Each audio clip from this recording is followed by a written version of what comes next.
And the render distance starts here. Good morning, Joel. Good morning, Johnny. The render distance, what's that? And yes, we should probably explain to everybody who has tuned into the main podcast feed this week. Welcome to the extended edition of the Spawn Chunks, which we call the render distance, and it normally goes out to our patrons, people who have pledged to support the show on Patreon. But in celebration of this being episode 100 of the show, we thought we would release the extended edition for everybody, so that you all get a peek behind the curtain about what it's like to be part of our Patreon community, and so that you can hear a little bit about hear a little bit of the chit chat that Joel and I usually share before we start the main show, which is sometimes Minecraft related, sometimes just a little bit of stuff that's going on in our lives, what we've been up to lately. And of course, if you want to skip this and just get straight to the Minecraft segment of the show, we completely understand, but it's, we tend to wax lyrical on the show anyway, so I'm sure you guys wouldn't mind us just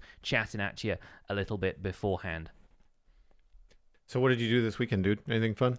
This weekend, I dipped back into Dungeons & Dragons with my usual group.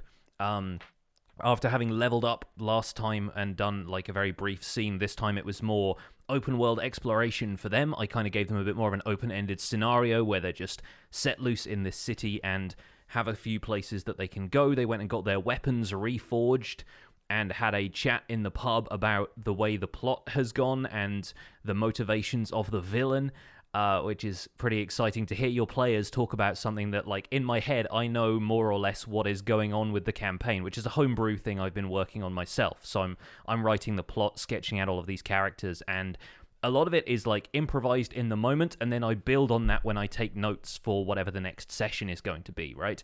And now hearing the players talk about what they think is going on and how much of it they've got right and how much of it they are still like way off the mark on is really fun for me.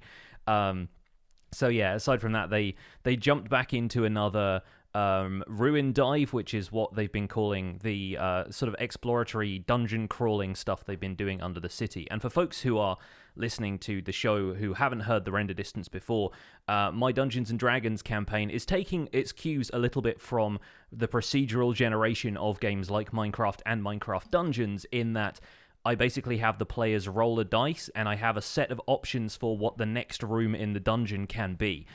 So every time they roll a d4, I'm choosing from 4 options, and then that is whatever comes up on the d4 is the number of the room that they go into in my notes, which can be a puzzle, it can be a monster encounter, it can be like a couple of other things. And it adds an element of fun, randomness, and exploration for them that I think is kind of cool.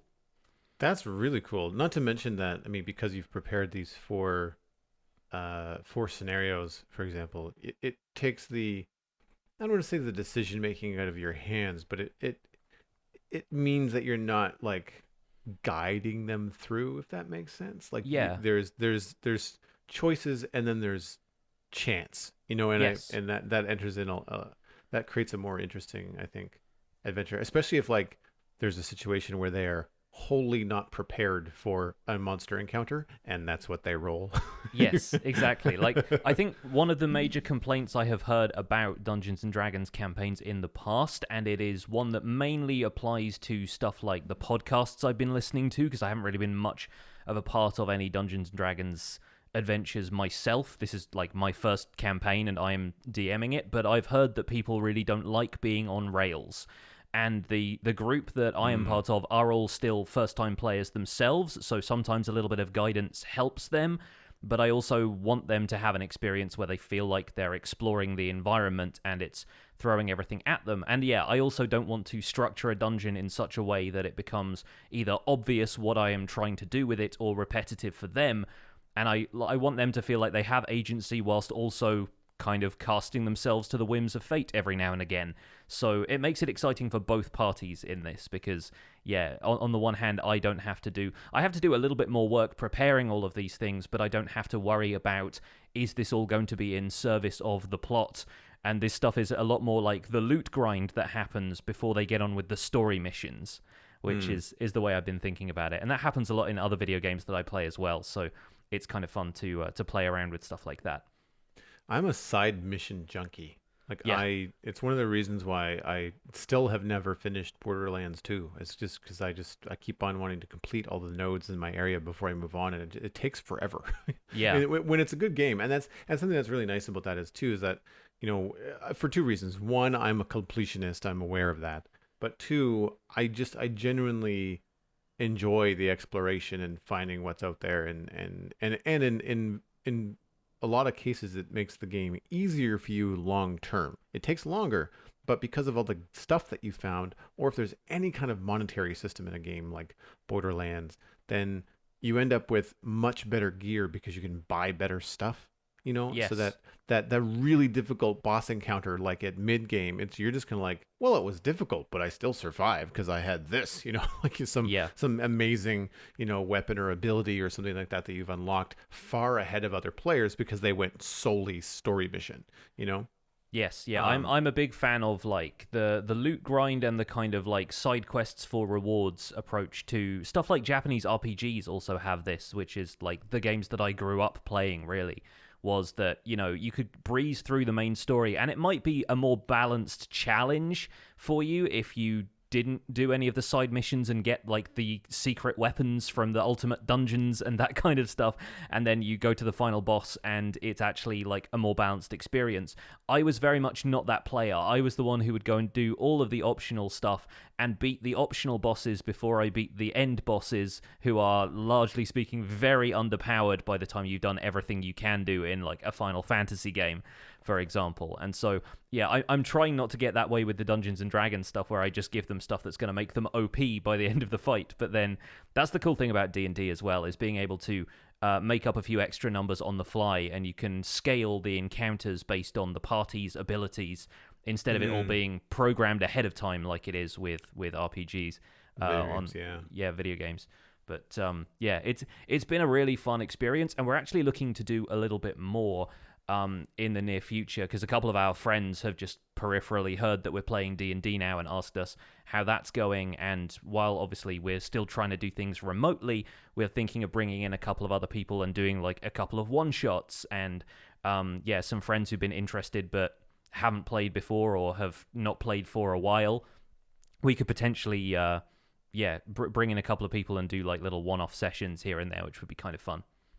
I know I've mentioned this ages ago when we first started talking about D&D and my tabletop experience, but one of the first times, if not the first time I played a tabletop RPG was at a convention called Nertacular in Utah years ago, and it was a one-off Star Wars RPG. So you were very familiar with the world. So it was what was nice about that is that as they were describing what was going on, what a battle droid looked like. So you didn't Yeah. have to I mean, you can imagine the scene, and you had to kind of like set up the scenario in your brain, but you had the visual reference from all the movies and video games that you could just kind of like piece together as to what was going on. So it was very clear. The production design is done for you basically. Yeah, the art direction was all done, and so that was really cool, and it was a lot of fun. And we had like a mixed bag of people. There was no Jedi's, that was the rule, but we had like an Ewok with like a little blaster. We had a Wookiee. I can't remember what I played. I might have been the Wookiee, or I might have been like a smuggler type character. But it was cool. We had to basically, I mean, the scenario was basically just like get into the hangar, um, and get access to get into the hangar and get access so that you could get on the ship and escape. And the battle droids are trying to block your escape. And so there was some puzzle things, open doors, and then also some battle with the droids and whatnot. It was fun. It was really cool. The one-off thing is nice because for people that don't, they want to try D&D or they want to get into it, but then they don't necessarily know if they can commit to weeks upon weeks of regular play. Yeah, campaign stuff. That's when Yeah. I started out with my group, I wrote a one shot and said, well, we'll just do this to see if we like it. And it turns out they did. So we kept the same characters and we kept going. But yeah, it's like that. There's a couple of other systems that I want to try out. There's some that are way more complex and some that are way more simple. One of the other podcasts I listen to just started an arc in a newly developed RPG that I think they are still the only ones who have full access to like the core rulebook, like an early draft of it at least. But the system is called Stillfleet, and it takes place in like a very, very distant future sci-fi setting, which I think is phenomenal. It's the kind of stuff that I grew up reading when I was like in my mid-teens. all the kind of like sci-fi masterworks of the 70s and 80s, and it has very much that like very weird take on what sci-fi with real aliens could be. And yeah, there's some cool systems out there. I just keep hearing more and more about it now that I'm getting more and more into D&D and seeing ways it could branch out from there. What are the podcasts that you're listening to for D&D? I've been listening a lot to The Adventure Zone, especially some of the earlier episodes of that are very fun, and they have some really nice, like, short arcs of about sort of, 6 to 10 episodes that are very thematic. And there's a couple of really good examples of, like, carefully plotted out scenarios in that. Adventure Zone has gone through a couple of different arcs of some other systems, and they're now back to playing D&D for their latest campaign. Friends at the Table is one that changes system basically every campaign they do.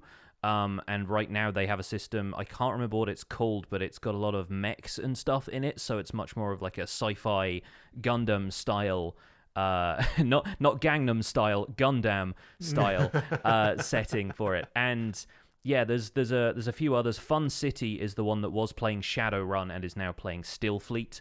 There's also a D&D podcast that I recommend frequently, but with the proviso that it is a very adult show, which is called Rude Tales of Magic, which is D&D, but yeah, very explicit and hilariously funny if you're into that kind of thing. But if you're the kind of person who balks at swear words and lewd stuff, definitely avoid it. It will not be for you.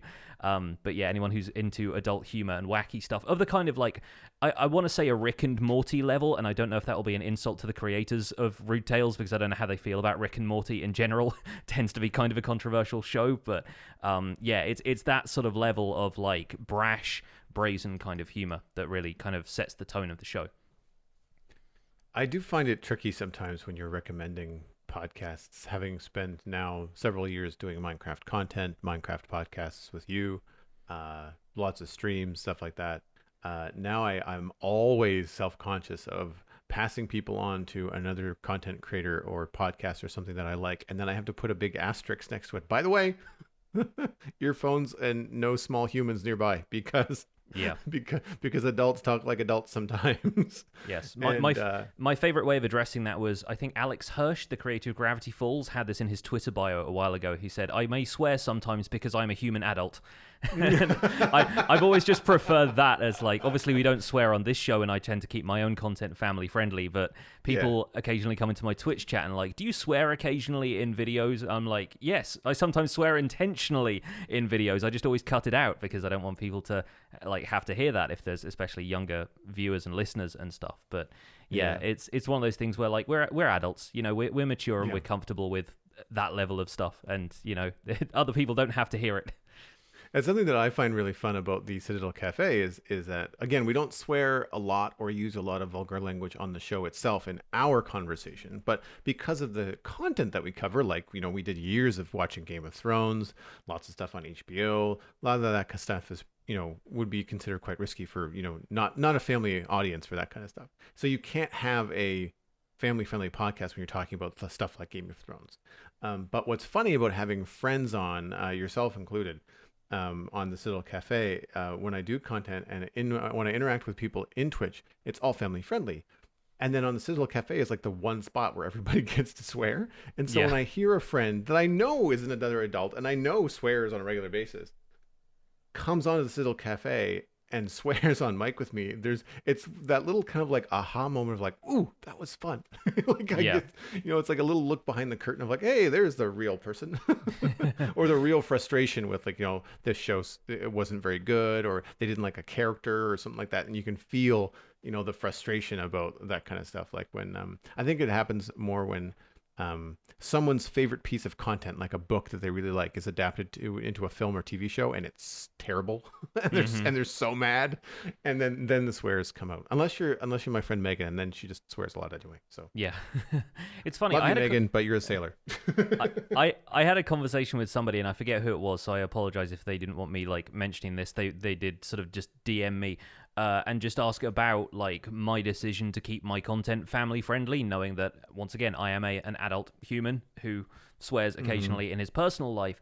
And they were saying, is it something that you do for just viewership to make sure that like the maximum amount of people can come and see your videos. And to me, it's sort of like it's that plus a certain amount of responsibility to the community, plus having worked in like safety for kids online games before. Like for people who don't know, I used to work for Disney Interactive a while ago, working on like some kids entertainment and places where like there were chat filters in place and stuff like that. And you know, I just have a sense for that kind of stuff, and I realized that it didn't necessarily have to be part of my brand. One of my favorite comedians, Bill Bailey, is a guy who probably swears a fair amount in his personal life, but never really swears in his like stand-up comedy. And you don't need swears to be funny in that arena, where there are some comedians I love who will really lean into a swear, and it will be like, just for emphasis, it will make something funnier, but it's not the language itself that's making it funnier, it's the way they're emphasizing it. So language is really one of those changeable and mutable things that I think a lot of context needs to be awarded to in order for people to really get it. And obviously there are some people who are turned off just by the usage of that language without any, you know, any context for why it is being used. And that is something I completely understand that point of view. It is not one I share, but it is one that I empathize with, I guess. And so yeah, that's tends to be why I tend to keep most of my stuff like family friendly where possible. It just, you know, it makes it accessible. It means kids don't get in trouble, and that's kind of where I'm at with it. Yeah, that's the thing too. And I same reason for me, you know, broad audience, you know, trying to represent, you know, the community in a positive way, knowing that there's a range of people and all that kind of stuff. And because, I mean, Minecraft, I correct me if I'm wrong, I think Minecraft, the average player is probably close to 20 when you look at the grand scheme of all people playing. I mean, I think in our community, probably in terms of the broader community of players, I think it's probably skews a little bit younger than you'd expect, just because of the amount of players who are on consoles and tablets. And I imagine the Java Edition community might be a little older, because they're the folks who are playing like on PCs, which on PCs, you know, not to cast not to tar anybody with any particular brushes, but it's typically like a more adult way to play games if you're playing it on a laptop, which is also used for like work or school or whatever, or you know, you're playing on like a full desktop PC.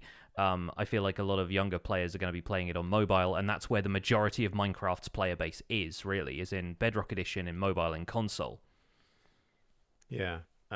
So that's one reason why I keep it family friendly, but also I'm the same way. Like if I tune into a content creator on Twitch that's swearing, I'll stick around long enough to find out why, you know. And there's a couple of new content creators that I've been following, and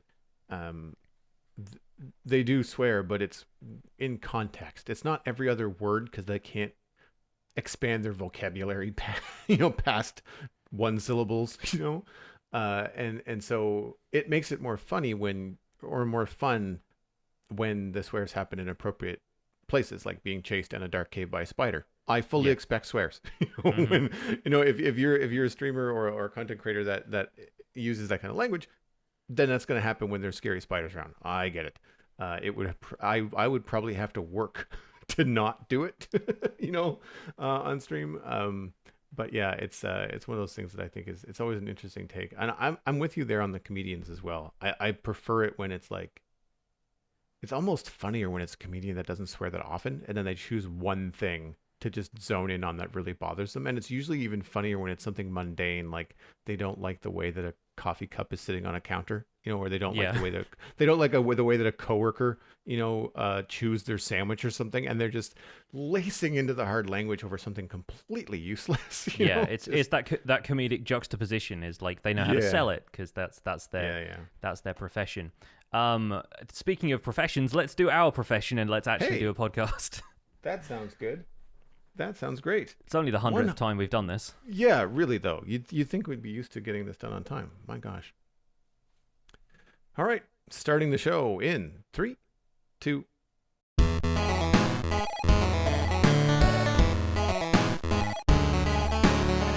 Welcome to the Spawn Chunks, episode number 100 for Monday, August 3rd, 2020. My name is Joel Duggan, and joining me, as always, is my friend Johnny, who you may know better as Pixel Riffs. Hello, sir. 100 episodes! Woo! air horn sound effects. I guess pillager horns sounding in the distance would be like the Minecraft equivalent. If I only knew the person that edits this podcast that could put a pillager horn in the edit, that would be fantastic.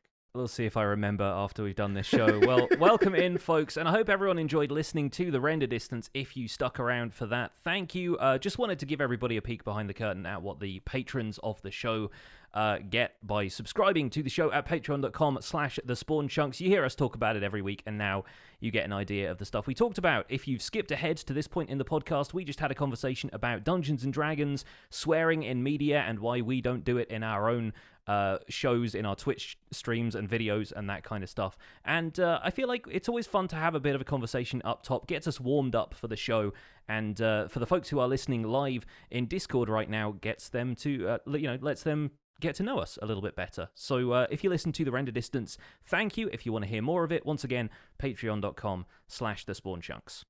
And stick around for the post show because I played a lot of Satisfactory this weekend and I'll get a chance to talk about it then. Oh, yes. And since this is the first of the month, I want to extend a huge and big 100 episode thank you to all of our patrons who support the show. You are a massive part, an essential part of making the podcast, allowing Johnny and I to take time out of our busy weeks to produce the show ad-free. So thank you. It's wonderful. We couldn't have asked for a better, more supportive community, and it's continuing to grow. And it's just fantastic to be a part of this 100 episode train. Yes, if you want to see people post images of camels in the Discord every week, then join up to join our Discord. And yeah, if you're just curious about what the context is for that, I'm not going to tell you, and that's why you should become a patron for behind the scenes peeks like this. But once again, as Joel was saying, thank you guys so much for supporting the show. It really means a lot. So this has been a big milestone for the show, and this is also more or less 2 years worth of the Spawn Chunks, but it's been an average Minecraft week other than that. So Joel, what have you been up to in Minecraft this week? Well, speaking of Patreon, actually, I took a tour of my Patreon server. It's called Infinity Cove, and it celebrated 1 year on August 1st.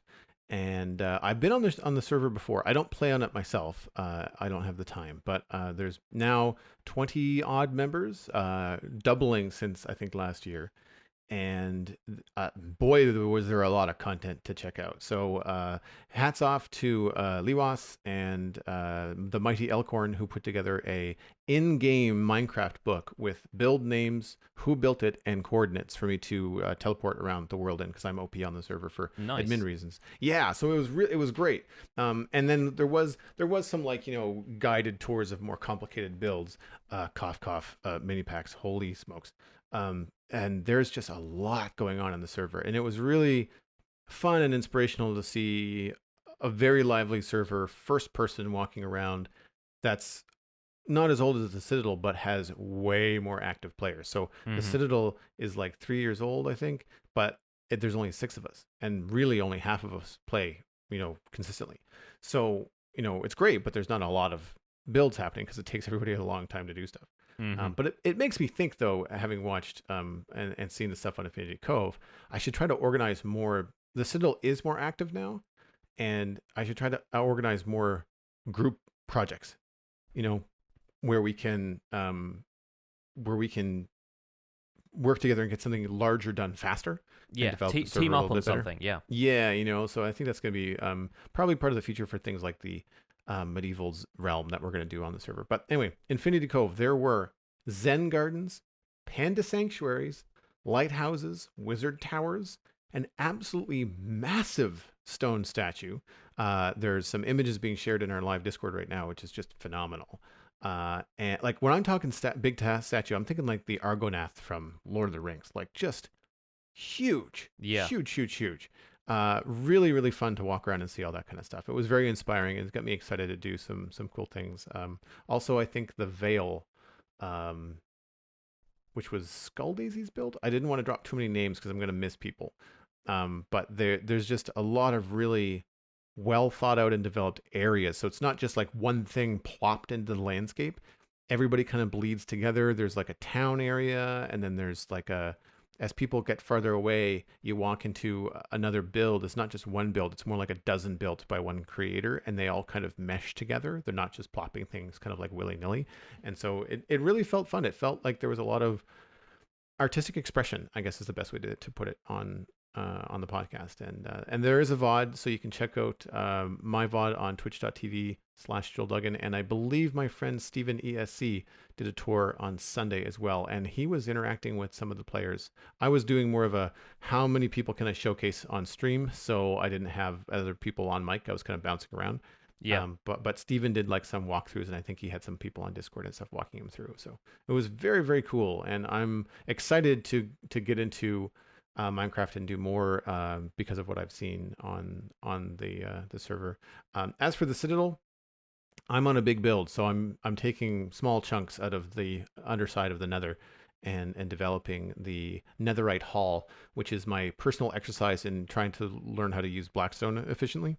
And I'm finding some uses for it, but most of this weekend was not design. It was just progress. It was knocking out a large area with a lava ceiling, which is treacherous. I died twice and I lost stuff. So sad days. But it was, and I want to say my own fault. The fire resistant potion had run out. The lava was coming down from the ceiling, and I fell off my scaffolding down to the slab floor, which was covered in like an 8x8 of lava. There was no hope. No hope.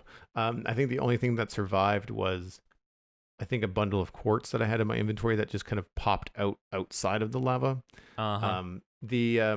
The dumb thing is that I had a decent, like I had probably a end game silk touch pick, diamond pick on me. I have enough ancient debris that I could smelt it and turn it into, like, it could have been a netherite pick that I was using. I was going to say, this is a selling moment for netherite. This is the moment where netherite kind of goes, hello, can I interest you in an upgrade maybe? Yep. I find the grind for ancient debris boring, and so I found some and I put it away and I forgot about it. I just haven't used it. And so, mental note going forward, I will probably do that. And it's a good incentive for me to tweak my custom texture pack to have some cool netherite tool designs or something fun. I might do that on stream. But yeah, so the netherite hall, it is more than 100 blocks long. There are big 2x2 pillars every 5 blocks, and it's long enough that you can't see the other end. It is spooky, and I love it. I'm actually thinking of doubling the length, help me now, because that effect would then last longer when you're in it, and when you're in the middle, you wouldn't be able to see either end. Yeah, that's pretty cool. I love that idea. I love that idea. So that's where we are with it. There's really nothing to report. It's an empty box with pillars in it right now. Yeah, it's funny. It's funny how the fog effect in the Nether is something that a lot of people have been telling me in my comment section to turn off the fog, because you can do that in Optifine. I think a couple of content creators have done that recently, just to see the Nether like extend outwards towards where the render distance in the overworld would be, instead of being kind of like a little bit more claustrophobic with the fog around you. But personally, I find the fog so effective that it's actually worth having, because for a start, you get those really interesting different biome fog colors in the Nether now as you move around the different biomes. But I think so much of the atmosphere of the Nether comes from that stuff. And so I'm much more interested in seeing effects like you're describing, where you're standing at one section of a room and you can't see where it extends off to in the distance, the sense of the unknown and that foreboding that comes with the Nether, especially now it's got great ambient sound and a really cool soundtrack and stuff as well. I think it really adds to the effect of the Nether, really. I'm running Fabric, and I don't remember what the fog settings are. I think there's simply an on-off toggle. I don't think you can set the distance, because normally what I end up doing is with Optifine is that I would turn fog on, but I would usually push it back a little bit. Yeah, but not a lot. There's like 6, 8, and 10 or something. I can't remember, but I would have it whatever one tick past default would be, just to see a little bit farther. And most of that was just because I had some really cool builds in the overworld, and I wanted to see them from farther away than what I was getting. But I haven't. I have to run around. I've been so busy in the Nether with Fabric. I haven't spent much time in the overworld, so I don't know how Fabric is rendering the overworld in terms of the settings for what I have with. I shouldn't say Fabric, with Sodium and the other mods that are in there. Actually, we have an email about that later. I'll talk about that then. But yeah, what have you been up to in Minecraft?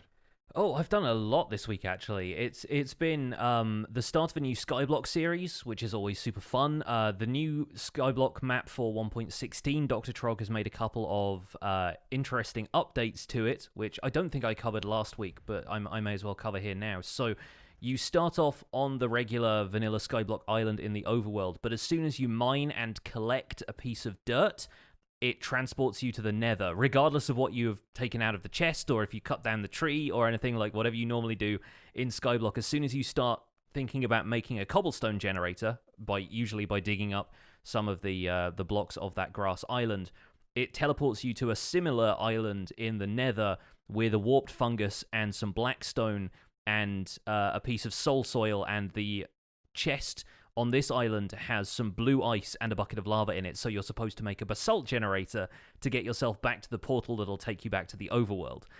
So it's a really interesting twist on the classic Skyblock formula, and aside from that, it is the same map as you would have been playing in 1.15.2. It's got a pillager watchtower and a witch hut in it in the perimeter in the overworld now as well, so that's super fun, and it really feels like a new lease of life for Skyblock for me, because with that series, I started it in an earlier version of the map, so I didn't have the witch hut or any of the newer structures.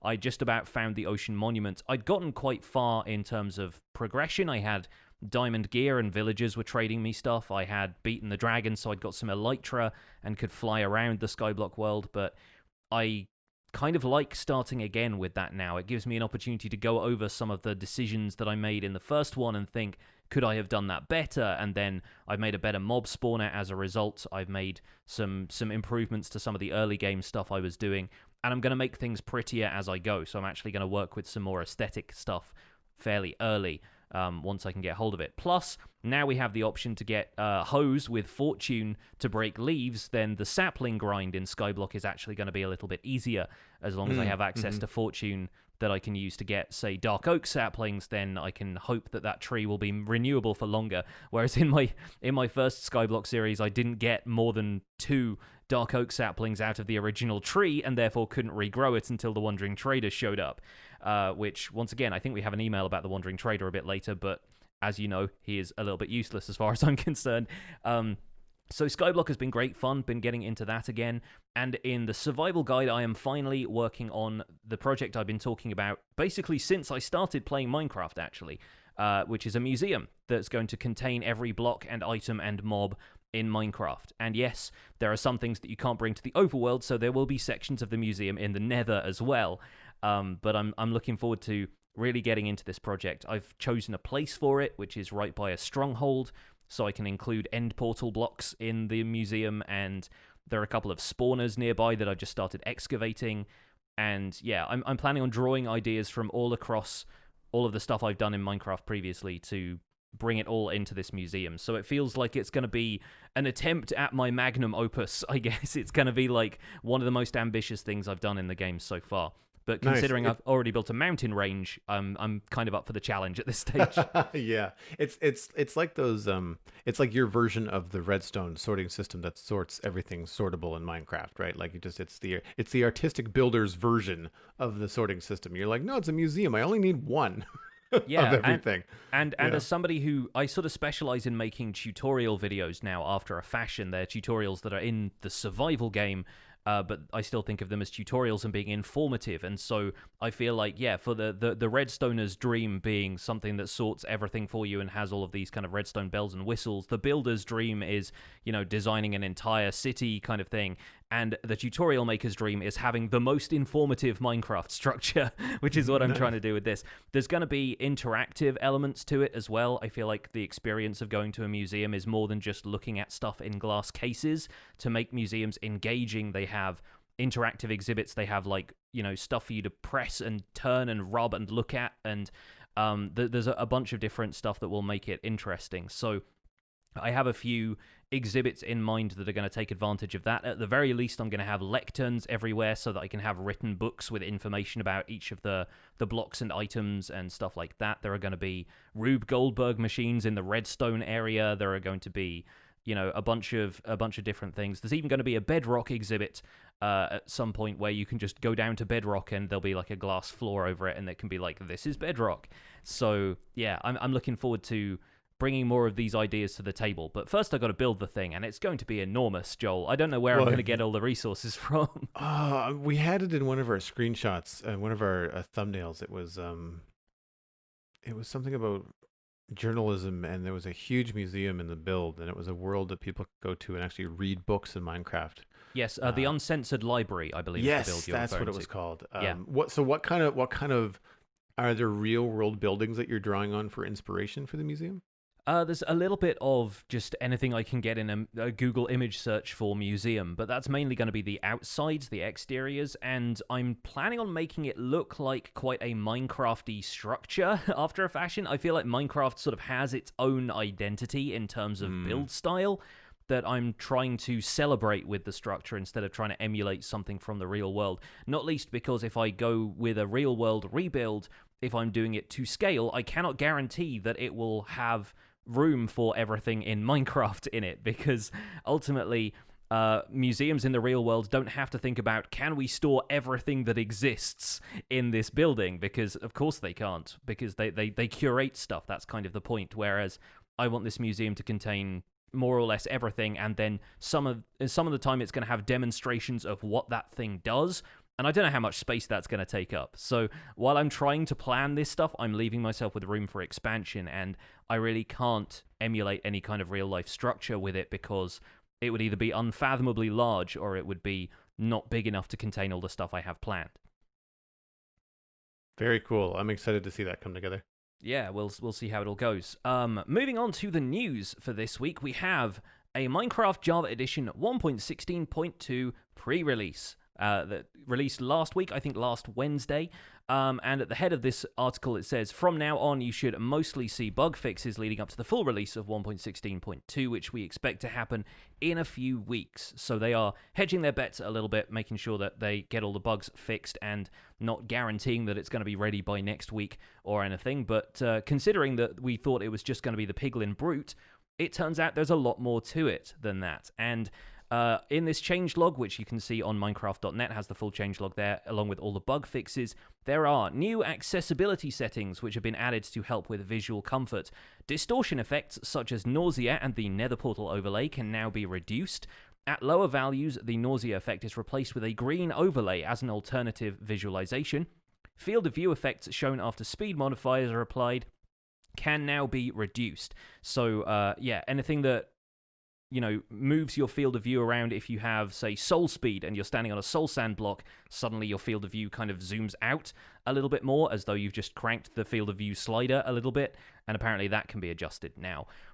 Big changes in 1.16.2 pre-1 include chains now being placed in all orientations. Endermen will no longer place their held blocks onto bedrock blocks.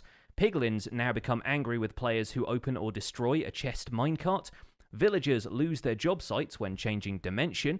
Chat delay has been added to the chat settings screen, and custom world generation and dimension settings now use the same folder pattern in data packs as other resources do. There are some notable bug fixes in this one of which I've just thrown in because I saw a bunch of people going, how on earth did this ever get noticed and then fixed? But start off with throwable projectiles getting destroyed on contact with non-solid blocks. An example being a snowball thrown at a 2-block-high flower was going to get destroyed. Now those will pass through flowers, now that has been fixed. Bubble columns weren't affecting eggs, snowballs, ender pearls, splash potions, lingering potions, fireballs, and shulker bullets. So all of those projectiles now affected by bubble columns, which has some interesting implications. Villagers did get ejected from a minecart when converting to a zombie villager, so those will now stay in the minecarts. New nether plants can be picked up without shears or silk touch. That has now been fixed, so nether foliage has to be sheared or gathered with a silk touch tool. And the last one, because it was hilarious, the game crashed after killing a mob that was being ridden by a guardian while it is being ridden by a wither skeleton. So somebody in their weird, creative test world or whatever, or maybe even a map maker or somebody who's been retexturing these mobs so they look like something else, has spawned in a wither skeleton riding a guardian, and then spawned something else in that's riding the wither skeleton, and killing the wither skeleton's passenger caused the game to crash. And I just saw a bunch of people in the Reddit thread for this changelog going, okay, yep, we've all run into that one once or twice. Yeah. So I thought that was pretty hilarious. Good on them for fixing that one. I'm sure that will fix a lot of people's issues. And joking aside, I think it's good that they're still tracking down these game crashes and figuring out what has caused them. And it might be something more complicated on the back end that it's good that it's fixed, because it may have other implications. But I love the idea that there's one Minecraft player out there going, finally. Yes, yeah. I've been waiting for this. Finally, I can have my Wither Skeleton rodeo with Guardians, and yeah, it's a giant mess. But I imagine it's a good thing that's been fixed, and passenger issues in general may have, like you said, been fixed as a result of that. One last light item of news before we get into the discussion about this. They finally released an iteration of the How We Make Minecraft series. There's an episode about adding new mobs up on Minecraft's YouTube channel, which is a light-hearted take on the difficulties of adding a new mob to the game, and there is some actual game design advice in there somewhere. I say that because the video is largely a kind of a cartoony and, I guess, kid-friendly approach to the way Mojang designs new mobs for the game and the perils of introducing them to something that already has a bit of an ecosystem to it. Did you manage to catch that video, Joel? I did. I laughed a couple times. I thought it was funny. I'm a little disappointed that they're not taking a more informational approach to these, because I would really like to have more information about how they actually do that. But I guess that's what you get more in the live Q&As from Minecon Live, Minecon, in the what's it called? Minecon Festival, whatever. It was Minecraft. It was going to be Minecraft Festival this year, but I think it's probably Minecon Live again because of the current situation with the world health crisis and everything. Yeah, but yeah, I don't think that you have to make it this kiddie for kids to understand it, I guess is my point. Yeah, and they've clearly got a sort of fun art directing style with it. They've clearly got like it's funny, an aesthetic that they're working to, and yeah, it feels very much like kids programming with a little bit of useful information thrown in there as well. You'll probably get more if you're not keen on this kind of thing. You'll get more out of the Ask Mojang Q&A videos that they've been putting up elsewhere on the YouTube channel. So there is probably a little bit more behind the scenes developer feedback stuff there, whereas this is clearly put together by like a team that's interested in sharing this kind of information with a younger audience. I am all for the accessibility setting changes, and I know you're always championing more accessibility tweaks and sliders and stuff for Minecraft. And I think it's great. I think it's a simple thing that they can change. I don't need these changes. I'm not someone that has those kind of visual issues with the game, but I know some people that do. So I think that's great. I am definitely turning down, if not off, the nausea settings on portals.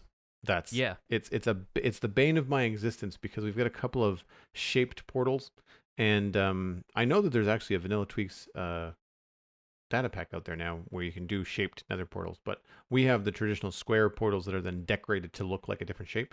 And very often you'll find yourself going through a portal facing the wrong way, or you're stuck in a corner.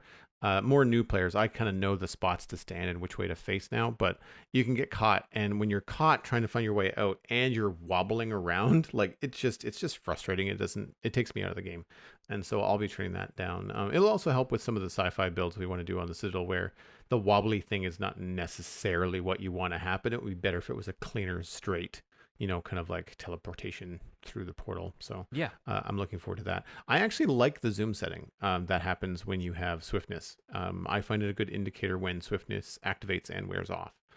So you're like, oh, hey, there's a beacon effect happening, or oh, hey, my potion of swiftness is run out. That's why I'm not mining sand at the speed of sound anymore. So yeah, how do you feel about the accessibility changes?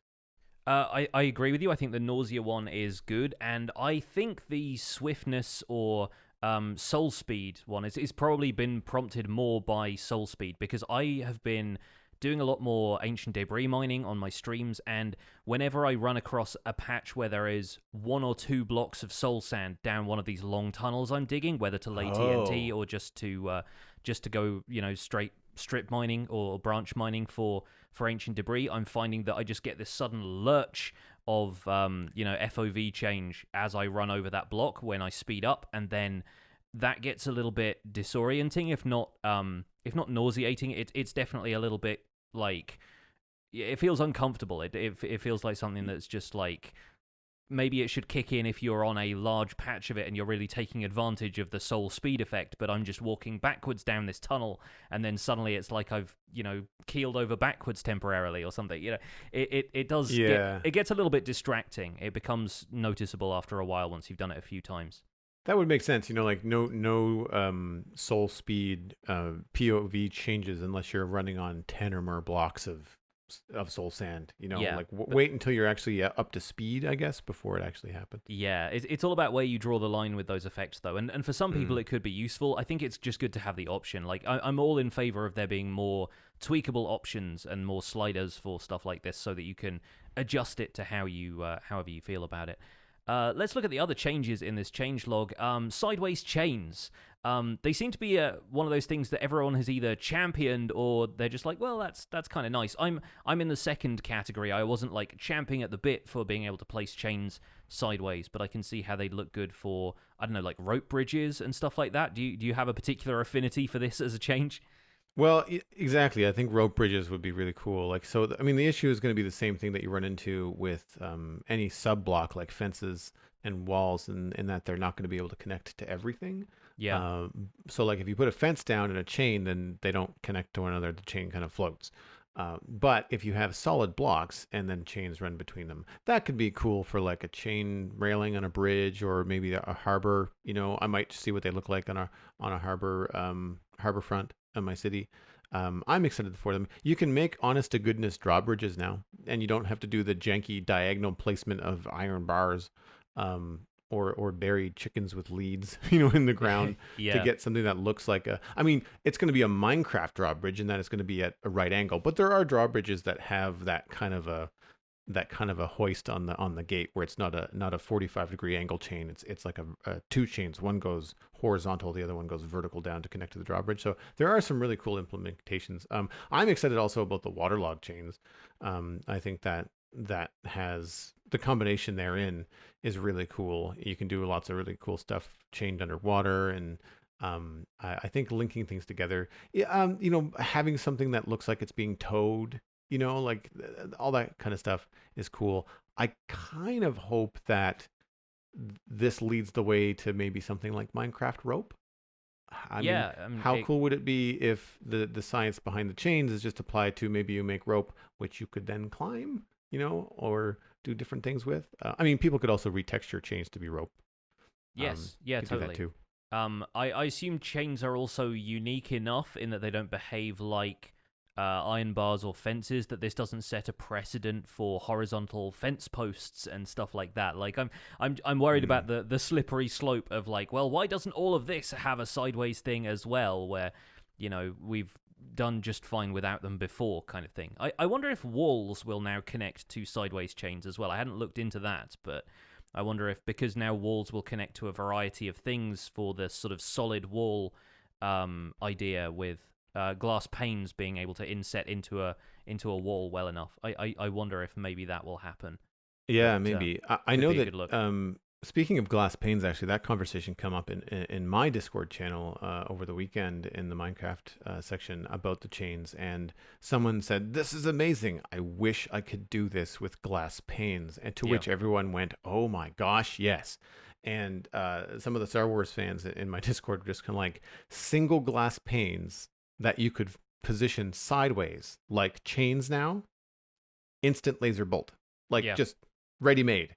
But also being able to do glass panes horizontally for like the ceiling of a greenhouse, or just being able to take that one block and just being able to do it in two axes changes so much about how you could use glass panes. And I don't think, like, again, we've got chains that do it, we've got end rods that do it. Is there anything else that goes horizontal like that I can think of? Not that I can. Nothing is trapdoors immediately kind coming of, to but mind, but yeah. No, but yeah, like, so you like having the glass panes be another similar block, like that's not a stretch, I don't think, right? Like that's not outside of the box. Walls and fences, I think, would be like, woo, we're pushing the box, you know. Yeah. But which, don't get me wrong, I would love sideways fences, but or being able to post fences on the side of things. But yeah, but actually, I had this discussion on stream the other day. I think that a lot of the blocks that have they either sub blocks or they have some sort of thing carved out of them. Anvils, well, anvils fall, so that doesn't make any sense. But non-affected blocks by gravity, like the cauldron. It would be really cool if you could place the cauldron sideways, in the same way that you place a log. Just directional placing. Whichever block face you're facing, that's where the feet of the cauldron go. Yeah, and there are definitely a lot of things that could be, could look really good with directional placement. I wonder how often there is just a disagreement behind the scenes or some sort of justification made for it where the cauldron is still meant to be a cauldron and the functionality of it comes into play. Yeah, exactly. Like stuff like that, like and having it connect to certain surfaces, like depending on how realistic it is, how anything is meant to be physics-wise in a game where blocks all float, so physics is kind of like an optional concept. Sea scaffolding, yeah, exactly, yeah. So there's some interesting arguments, and we could definitely get into that. I think maybe something to be saved for a roundtable episode where we can really pick apart all of the stuff and come to this with a little bit more, a few more examples. We've got bubble columns now affecting all of these projectiles. Again, I think ender pearls is the big one here, because technically that means you can throw an ender pearl and it will stay hovering in this bubble column, which means as soon as you trigger something that causes the ender pearl to land or impact on a block, you teleport there immediately, but the ender pearl will stay floating there indefinitely until you trigger that, so it makes teleportation possible, which is a concept that people have been doing for ages now with other things. They've had slime blocks being able to kind of juggle ender pearls in place until you're ready to stop the slime block machine, and then you get teleported back there. You've had ender pearl launchers and things like that before using slime blocks, but now it is possible to send an ender pearl up to the top of a water elevator that goes to build height, and then you just trigger something using a column of redstone, and you end up being able to teleport to build height instantly from ground level if you want to, and then you just set up another ender pearl and you can do that again whenever you like. There's some very neat applications of it. I'm sure I am only scratching the surface of what some more technical folks have thought of, but that's an exciting prospect for people who like to play around with those things. Do we know what happens when an ender pearl that is active, having been thrown by the player, leaves render distance? I think it just stays there. It sort of loses all momentum and stays there. But right. the player can't currently throw anything out of render distance. But if it's kind of hovering in place, I don't think it would teleport you back there, because anything that it would be able to impact on would be unloaded as well. Right. So presumably when you get back within render distance of the ender pearl, whatever was happening to it before continues to happen. Because I'm just thinking about, like, if it works with bubble columns, I wonder if it'll work with like waterways and stuff like that. But I guess it would impact the ice in the waterway. So it'd still be affected by gravity. The bubble column is the thing that's keeping it afloat at that point. Yeah. Right. So it's a vertical thing, not a horizontal thing. All right. Yes. It's interesting. I'm looking forward to the future Redstone Genius videos on YouTube. Yes. Yeah. And there's all kinds of odd stuff that I'm sure they will come up with. We have piglins being angry over minecart chests, which is once again another controversial one, another thing that we were like, this was our one workaround for having like a normal chest inventory in the nether, but yet the piglins, nothing is sacred from these swines. We've got to deal with that now as well. And it was an oversight perhaps, but I felt like it was kind of fun to have one thing left as a workaround, aside from redstone component inventories, which I presume are being left untouched only because making redstone contraptions in the nether is fun, and having that process hampered by piglins could be a step too far for people. I don't know how you feel about that one. Yeah, I think it's consistent, so it makes sense with what the game currently has. I just think that currently implemented rule is in the wrong direction. I think we've mentioned it. I think you've mentioned it on the show. I think ender chests and shulker boxes should be the two things that they ignore. And then I'm fine if everything else is like that. Sure, if you want to make the nether harder, that's awesome. I don't think it would be I think it'd be too difficult to differentiate between player placed chests and chests that are, in the world or in the Piglin bastions. And then that just wouldn't happen at all.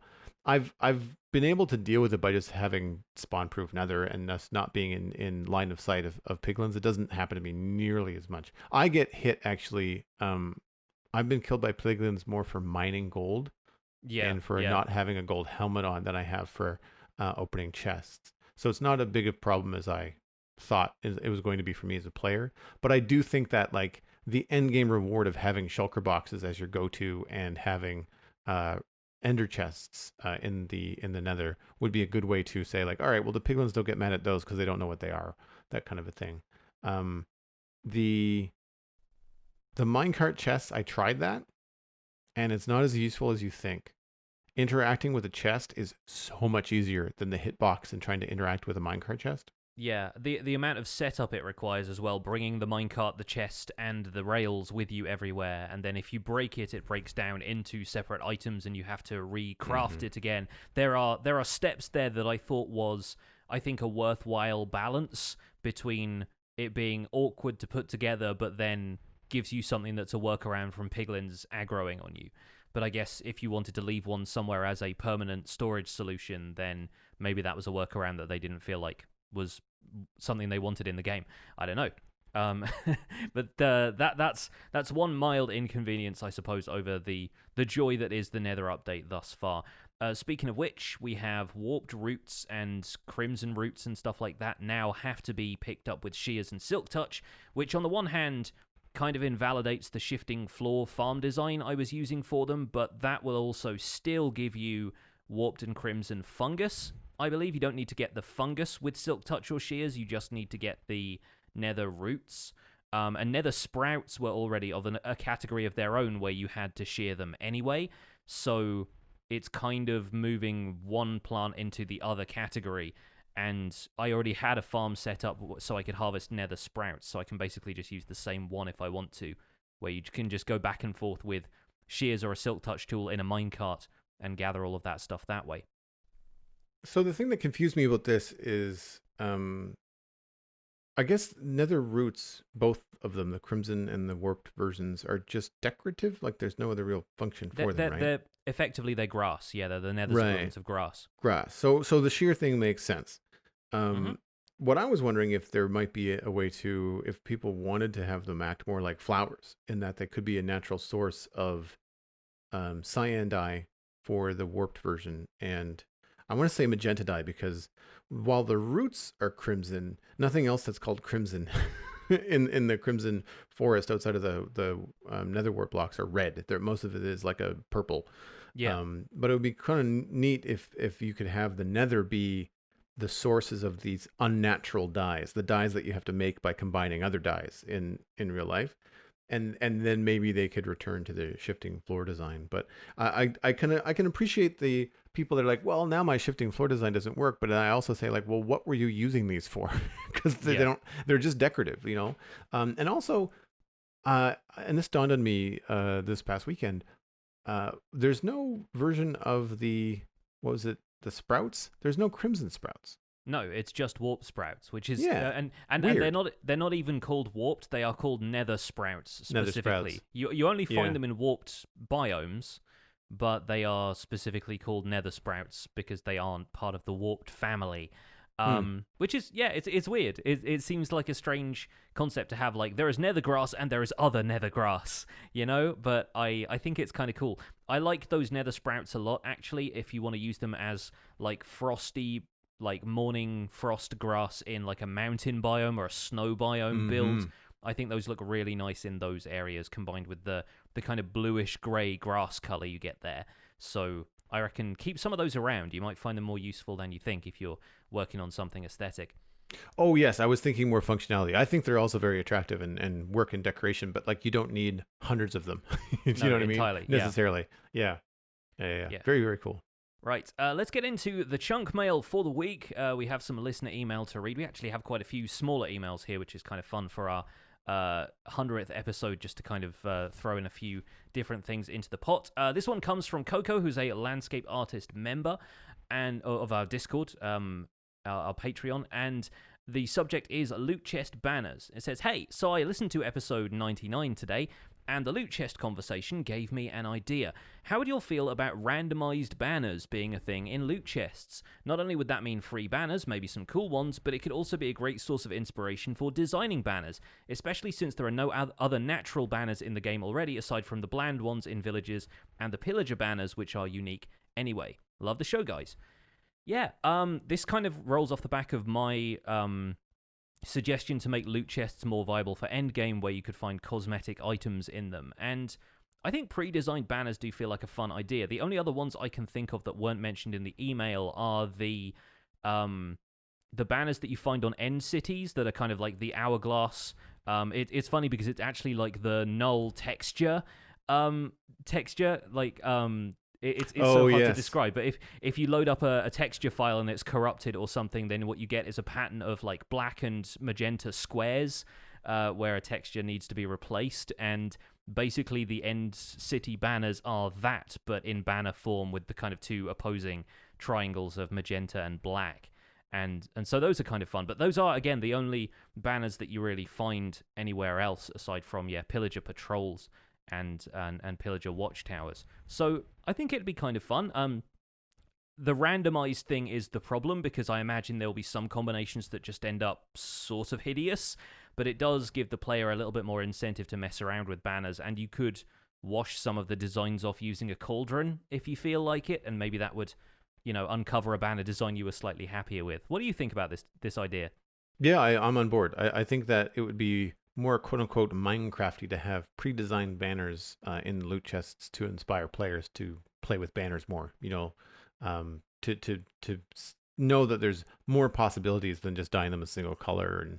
And I think that especially with what they've done with the piglin bastions and some of the new carved blackstone blocks and stuff, where they've got like the piglin snout in things, you could have a piglin banner in loot chests. You could have I'm trying to think of other examples, like anything that looks like a mob, any banner that would indicate, cow or creeper, skeleton, that kind of stuff could be kind of cool.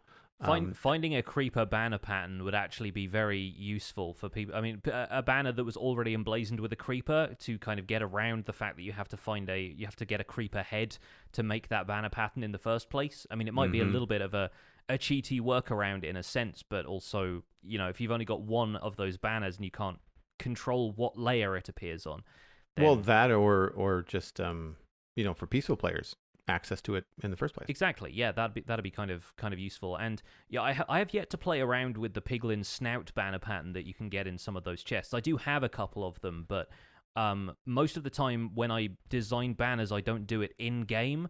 I tend to do it using external tools like the banner designer on planetminecraft.com or on needcoolshoes.com. They have one, but neither of those have the snout banner pattern added yet.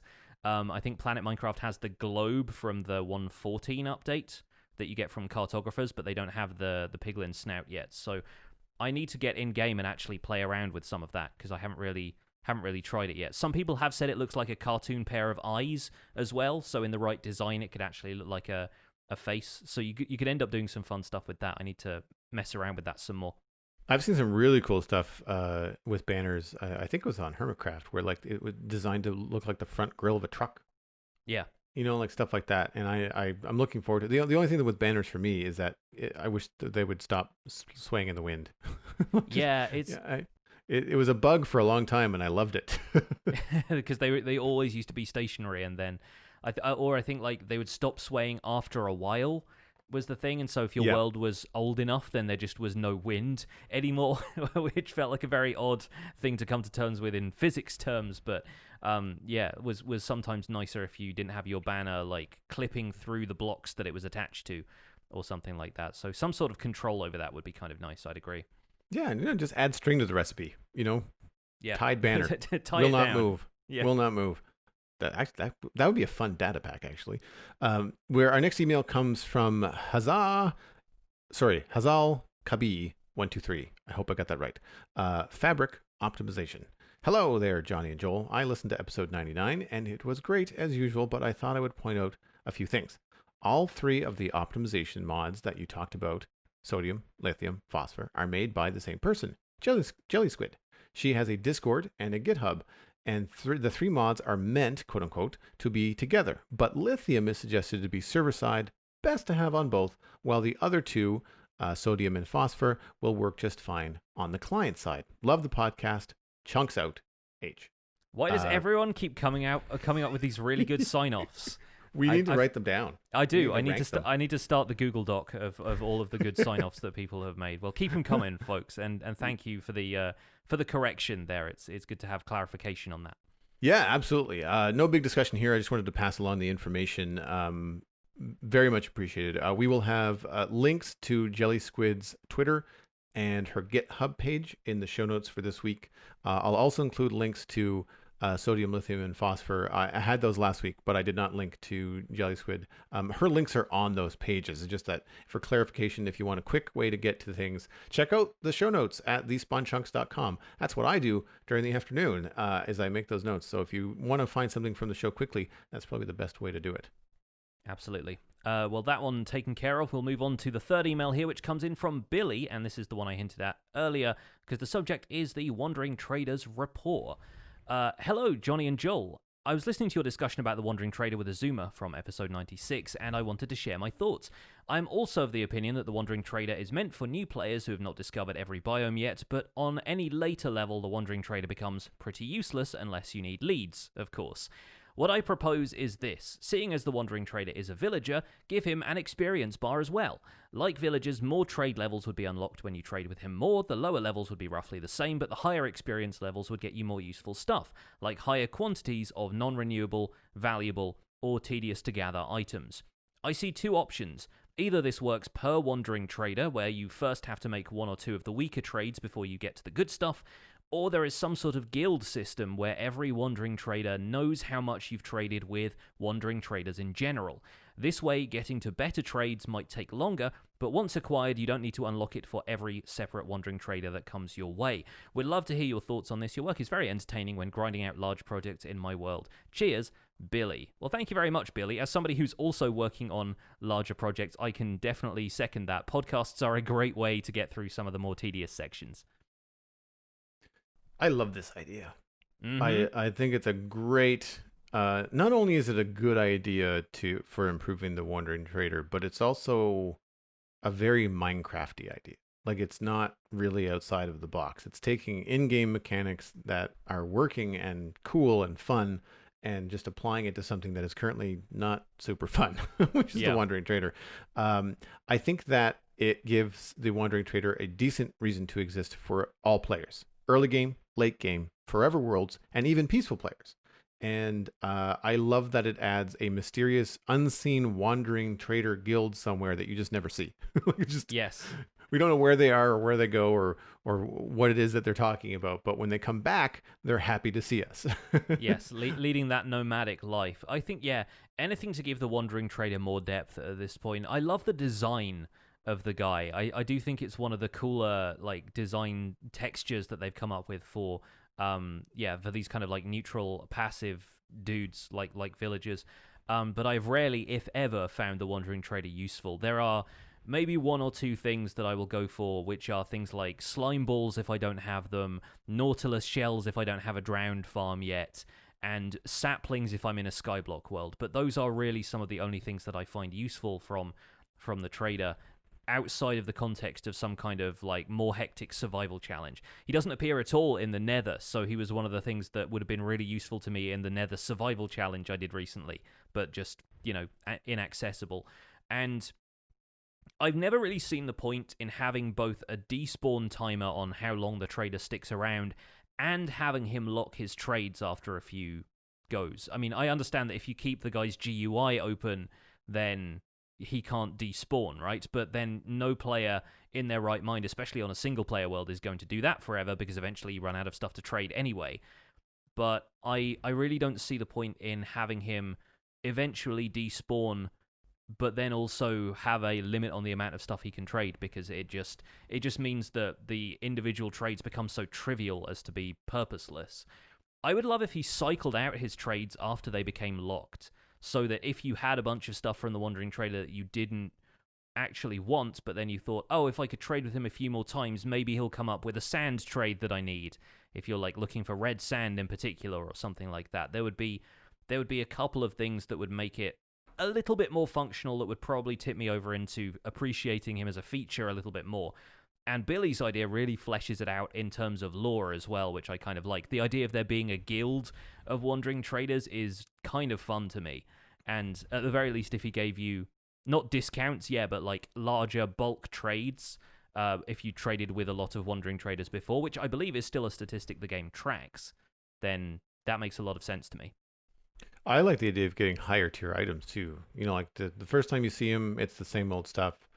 Second, third, fourth, fifth, depending on how long it goes, you may get something like, I don't want to say another star, but like something higher up, like maybe you get some diamonds, or maybe you get, Blackstone or other things that, well, I guess there's Piglin bartering, so we'd have to not have the same things there, but like something that is really hard to get, would be really cool.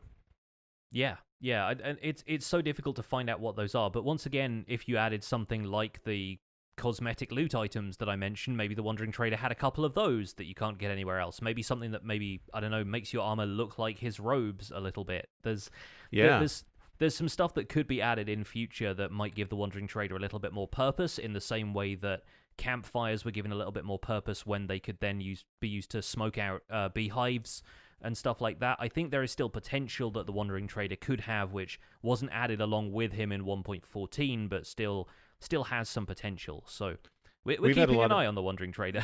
Yeah, we've had a lot of success both on Infinity Cove and on the Citadel with implementing the same data pack that they use on Hermitcraft, which adds player heads and then mini blocks to the Wandering Traders list.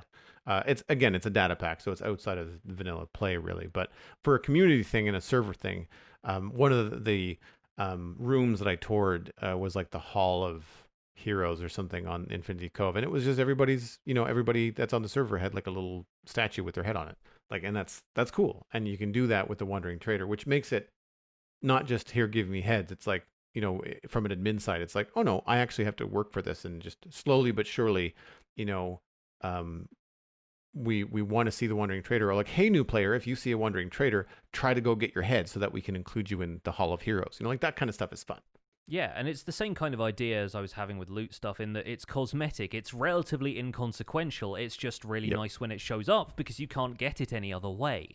So it's not something that's going to be game-breaking to gate it behind a guy who turns up randomly and you can't really control that, but it still gives you something exciting to trade with him once he's there at any level through the game. As long as you've got emeralds, I suppose.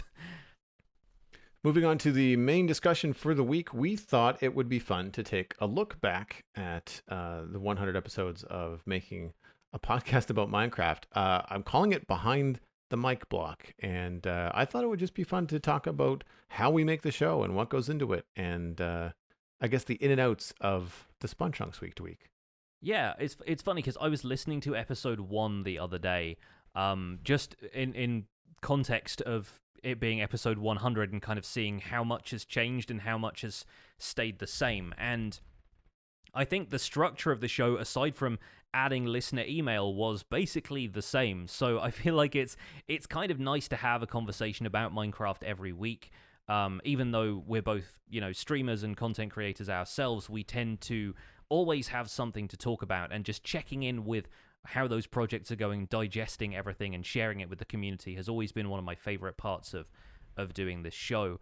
I think it's fun to have a discussion about the news every week, and to their credit, Mojang has been very good at providing us with news every week, with the regular snapshots and other things that are highlighted on Minecraft.net. The introduction of stuff like Minecraft Dungeons has been really interesting, getting to explore a new dimension of the game in that sense, and in I was going to say in 3 dimensions, but now it kind of Minecraft's already in 3 dimensions. Thinking about Minecraft Earth, the AR dimension that Minecraft Earth has added was a fun distraction for a while there as well. So there have been some really great changes, really great additions to the game and to the community over the last 2 years of doing this podcast, and it has always been a pleasure.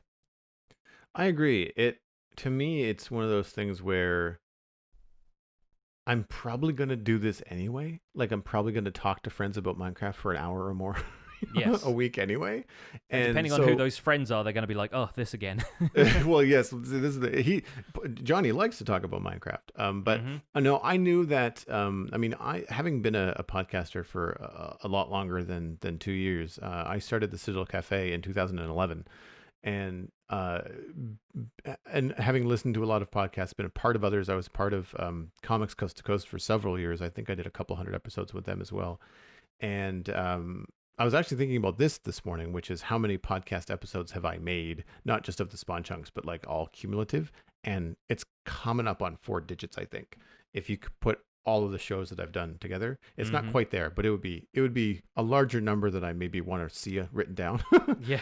uh, but it started off as a fun hobby, but it's turned into part of my job, and I love that. And it's in two parts. It's one because of the supportive and incredible community that we've been able to cultivate and have come out to support us on the Spawn Chunks, but also the content coming from Mojang Studios, as you mentioned, is just like not only was Minecraft new to me and consuming my brain, but I sort of felt that Minecraft was on an uptick, and I don't know if I really realized it at the time.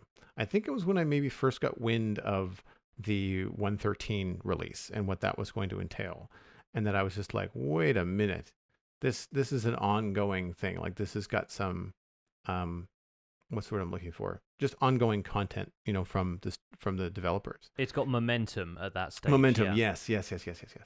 And of course, I had been a fan of yours, doing a lot of research and stuff about Minecraft. I think you were still on Decidedly Vanilla at the time, Yes, and yeah. Decidedly Vanilla started its fifth season concurrent with me starting the Minecraft Survival Guide, and both of those when 113 launched. So it was funny to hear me still talking about this server that I used to be a part of, and still chat to the other crew behind the scenes. But we've all kind of gone our separate ways since then. mm, And yeah, the early days of the update Aquatic being. Yeah, everyone kind of settling in and getting used to it. You're still playing on the same server that you were 2 years ago. The Citadel has gone through several iterations since then, but you were upgrading your server from 1.12, and so you're still playing in the same world that you were all those years ago as well. How does that feel? uh, it's good. It feels very familiar. There are some struggles with like what to do and where to go next because I've been in the mood to do some technical stuff, but then I kind of have all the farms. Like we don't really need a lot right now. Yeah. Um, I mean, there's more to. I shouldn't say that. We didn't until another update happened. Now Uh there's huh. lots to do. Yeah. But previous to that, all the overworld farms, she was like, "Well, I have a chicken farm. I don't need like a pork farm. Like it's just yes, I don't have one, but do I necessarily need to build one? So there's that. But I build more when I'm in the mood for technical. I am kind of like, well, we kind of have all the things. But when I'm not in the mood for technical, obviously there's a lot of really cool areas. We lucked out and have a really nice seed. There's a lot of really fun areas. And because we've decided to all agree on the implementation of command blocks and teleportation from large, like 4,000 to 9,000 block distances to build the medieval realm or the sci-fi realm or whatever it is we're going to do. That has kind of relit my creative juices to the point where now I just don't know where I want to go. I log into the servers like, what am I in the mood for? Do I want to go to the modern city? Do I want to start the medieval stuff? We'll see. So that's been cool. I think the thing that I remember most about starting the Spawn Chunks and then also having the Citadel around, because the Citadel was a year old when we started the Spawn Chunks, is that not only has the news been consistent week to week from Mojang, but the updates have been pretty consistent, starting with around 113. That's kind of when we started to get the like big update summer, smaller update Christmas sort of Mm-hmm. cycle. It's not the dates are not exact, and it's still, I think, obviously they flex to when things are done or when they need to be released. But I found it good for the server because really every 6 months you get some new content. And I play all the time along with a couple of other people, but there are some other folks that don't because they can't. But then when something comes out, like when I showed Megan pictures of the Nether, she's like, "What? What is that?" Because she Yeah. doesn't keep up with the news cycle, right? And I think that's one of the things that I found interesting about the doing the Spawn Chunks week to week is that we'll talk about the new features coming out snapshot to snapshot release right up until they're here. And we already know everything. We haven't necessarily seen it in game or played with it, but we've certainly talked about it in at least a show note form. Yeah. And while it's cool to be on the cusp of all of that, I do find sometimes that I have to live vicariously through my friends on the server seeing stuff for the first time because I've seen it weeks and weeks and weeks in advance. And I know I've heard about that from other podcasters that cover things like World of Warcraft and like things that have a lot of development and they get news and interviews. But then when it actually comes out, they're excited, but it's also not like they've kind of been sleeping and breathing it for weeks. So it's not the same.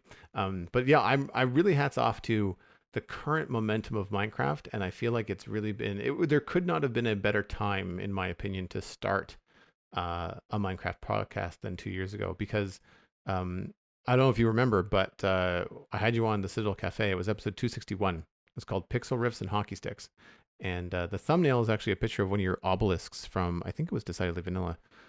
Season 4. The Jungle Lake with all of the kind of like Horizon Zero Dawn inspired robots and stuff. Robot dinosaurs.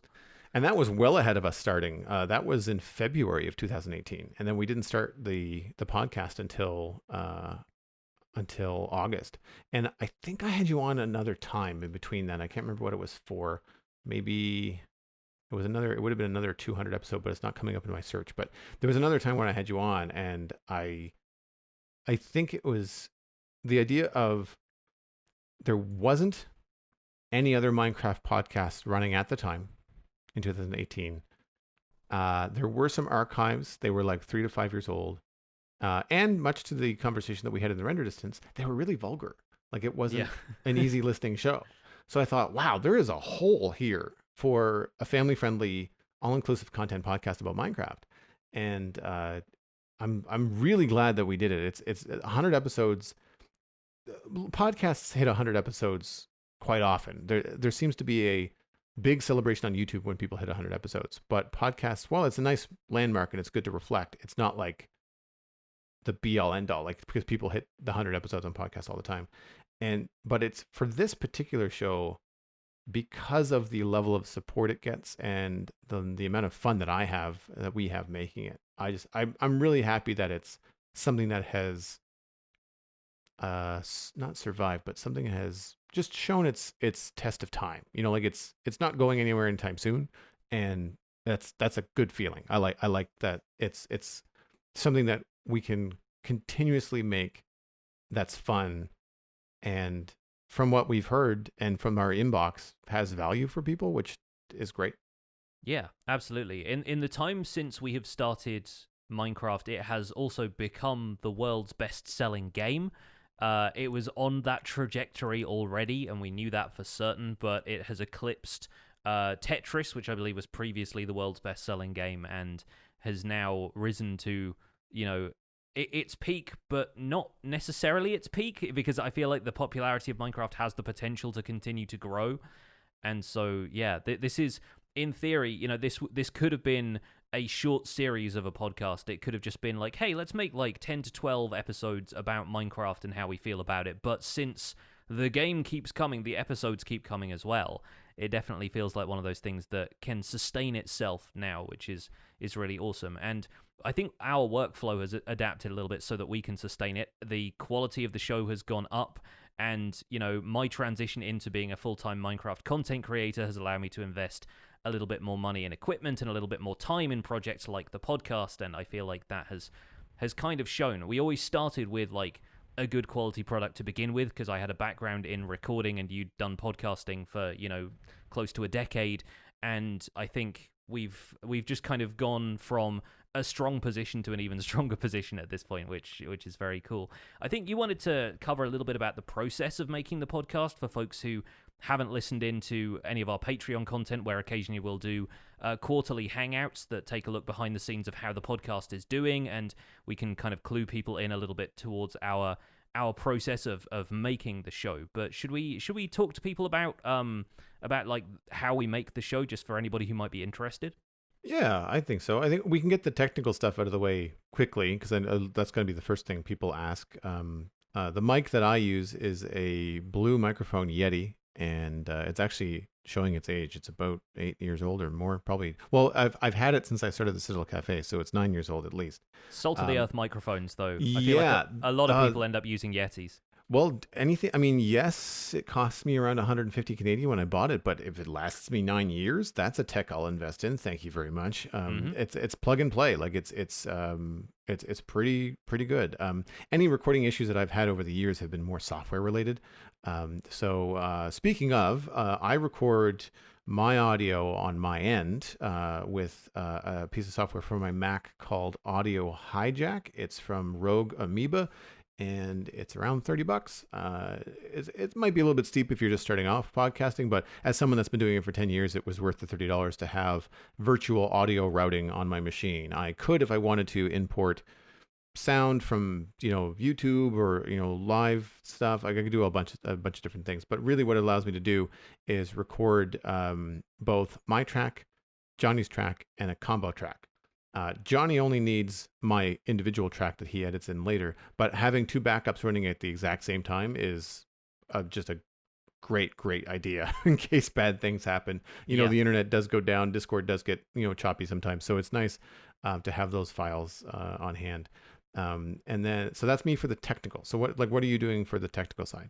Technically, technically, I'm using Shure SM7B, which is the microphone I use for all of my YouTube stuff, going through an analog desk via USB connection to my computer. From there, all of the sound goes into OBS, where I record my microphone track isolated from desktop audio, which is basically everything else that goes on my PC, but in this case is just the Discord call with you. And once you send me your audio, I can sync up the audio track that you send me with what you've said in the desktop audio track I've recorded. That all goes into Adobe Premiere Pro, which is what I use to edit video, and is also just an editor that I functionally know my way around very easily, so that leads to a very comfortable editing workflow for me. It's probably not what professionals might use, quote unquote professionals, because what are we if not professionals, Joel? It's what video editors will typically use to do their stuff, and I find it a perfectly serviceable audio editor. It can export to any kind of audio format you want, and so once I've done editing, tweaking a little bit, adding the intro and outro music, then I just send the audio off to you as a finished episode for you to add all of the metadata and upload it to the podcast feeds. And as far as editing the show, I really don't cut very much out. There may occasionally be vocal stumbles that we want to do a second take of, and that's usually done live in the moment, and our Discord audience gets to hear all of that stuff. They really get to find out how the sausage is made in that sense. But we don't tend to cut out large areas of the discussion. We don't tend to edit for time in terms of the amount of content that goes into the show, which is why our episode lengths vary wildly. If we've had a longer discussion that day, then the entire discussion goes into the episode, and we don't tend to cut anything for time, really, unless there was just something that we really thought, well, that was entirely irrelevant tangent, let's take that out. And then once the episode is topped and tailed, as it were, and split into the render distance, which is the version that goes out to patrons on the Patreon RSS feed, and the spawn chunks, which is the main show I'm sure most of you are used to hearing, that all goes over to Joel, and Joel prepares it for upload. So once I get the recorded episodes, I create the blog post, and I use WordPress in a combination with a theme called Divi, which I work with a developer professionally as a designer, so I've got access to Divi through their multi-license. But I have it on all my websites just because it's an easy theme to work with, especially because it allows you to have some templates. And so I have an episode template that has like empty news section, empty email section, empty discussion section, and I just fill in the blanks. I take the notes from our Google Doc and I move it over to the show notes. I add the MP3 once it has like the metadata tags, like the description and the author and the title, and I put that into it's called Blueberry, Blueberry without the e's and the u's, and that podcasting plugin for WordPress creates the RSS feed, and it's that RSS feed that is then sent to Spotify, iTunes, the Android Google Play Store. It's on the website, and Stitcher is the other one.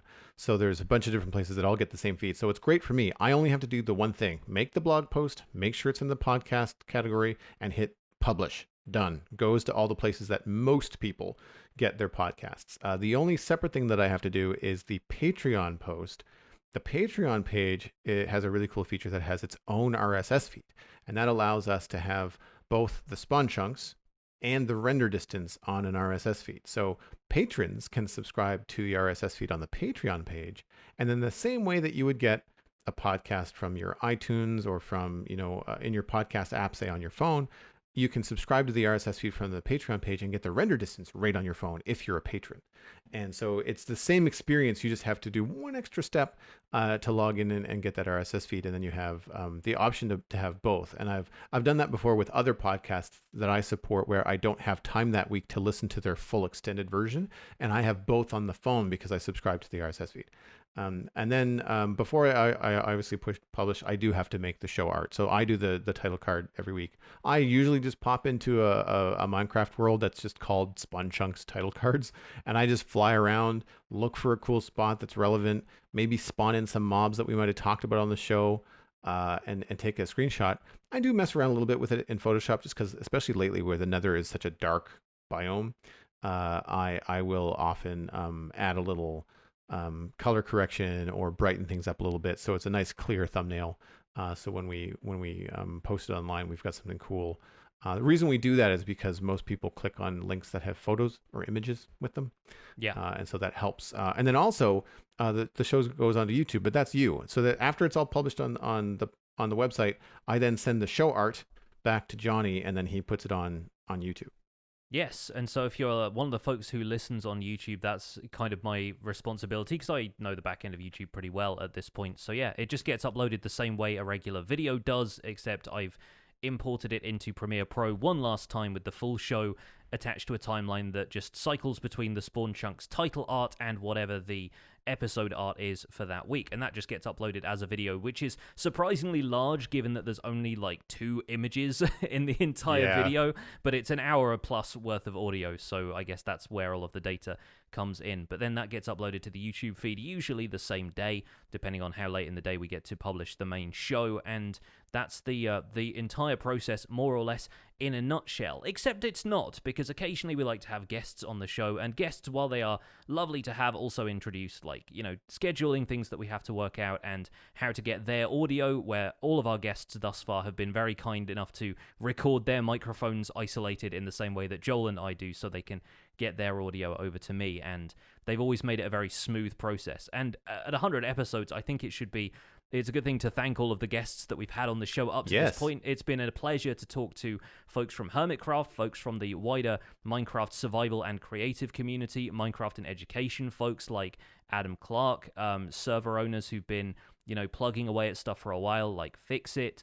And, we've had Azuma, we've had Grian, we've had some pretty big names in the YouTube scene on the show. And it's always fascinating to talk to new people, hear their approach to Minecraft, hear their philosophy about producing Minecraft content or just playing the game in general, and what Minecraft means to them. And that aside, it is an absolute delight to be receiving listener emails by the bucket load at this point, to the extent that we've had to have help with our email inbox so that we can make sure that we can filter out the right sort of emails that we want to read on the show, the kind of stuff that's going to lead to an interesting discussion.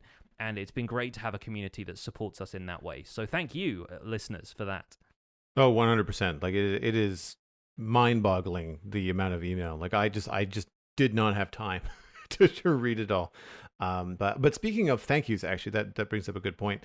I want to give a shout out to Anagram and Cosmic Dancer, the mods in our Discord channel, because they are fantastic at welcoming new members.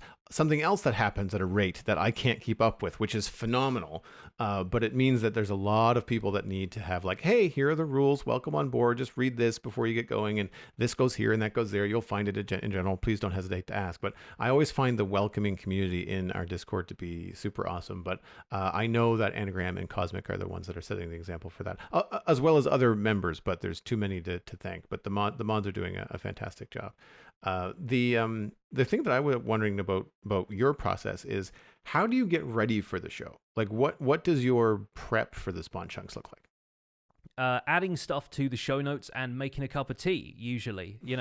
Aside from just making sure that my room is as it usually is when I record, the door's closed, the windows are closed if I can bear to. It's kind of warm lately, so I haven't really been shutting my window for like soundproofing as often as usual. But yeah, typically, like, a lot of the stuff that's in the show notes is stuff that I've looked throughout the week anyway, because of my, I have a vested interest in making sure I know what's going on in Minecraft. So this almost feels second nature to me at this point, typing up a couple of thoughts about how I feel about various things. And in a sense, whenever I chat about this stuff in videos or on streams, I'm keeping a mental note of, oh, that'd be fun to bring up on the Spawn Chunks. So Yeah. I feel like that is now part of my process now. This show is sort of folded into the ecosystem of everything else I do in this game, and it's easy enough to just pop into the show notes and type in a couple of thoughts. How about you? Do you do anything special? Do you have like a ritual that you go through before you start the show? Well, the show notes they're important to me. I've been a little bit late to the game lately. I've been getting to them Monday morning. Normally, I'd have them ready and I trickle some ideas in. I've gotten into the habit of both the podcasts that I do to just like quickly open up a Google Doc, and when I have a thought, put it in, close the Google Doc, and then just expand on it later. It's just so I don't forget what I wanted to say. It's easier with Minecraft. It's harder with the Citadel Cafe because you have to remember like specific things about films or television that you're watching and things like that. But with this, it's like you said, I have a vested interest in it as well. But usually what happens on Wednesdays, if there is a snapshot or pre-release, that will come out and I will hear about it either on Twitter or I'll notice things on YouTube, people talking about it. And then I will start to formulate, what I want to talk about on the show coming in that week. But two of the go-tos that I cannot fail to mention are Izumavoid and Sliced Lime. I'll read the patch notes, but I rely on YouTube videos, those two videos, to explain some of the more technical stuff sometimes.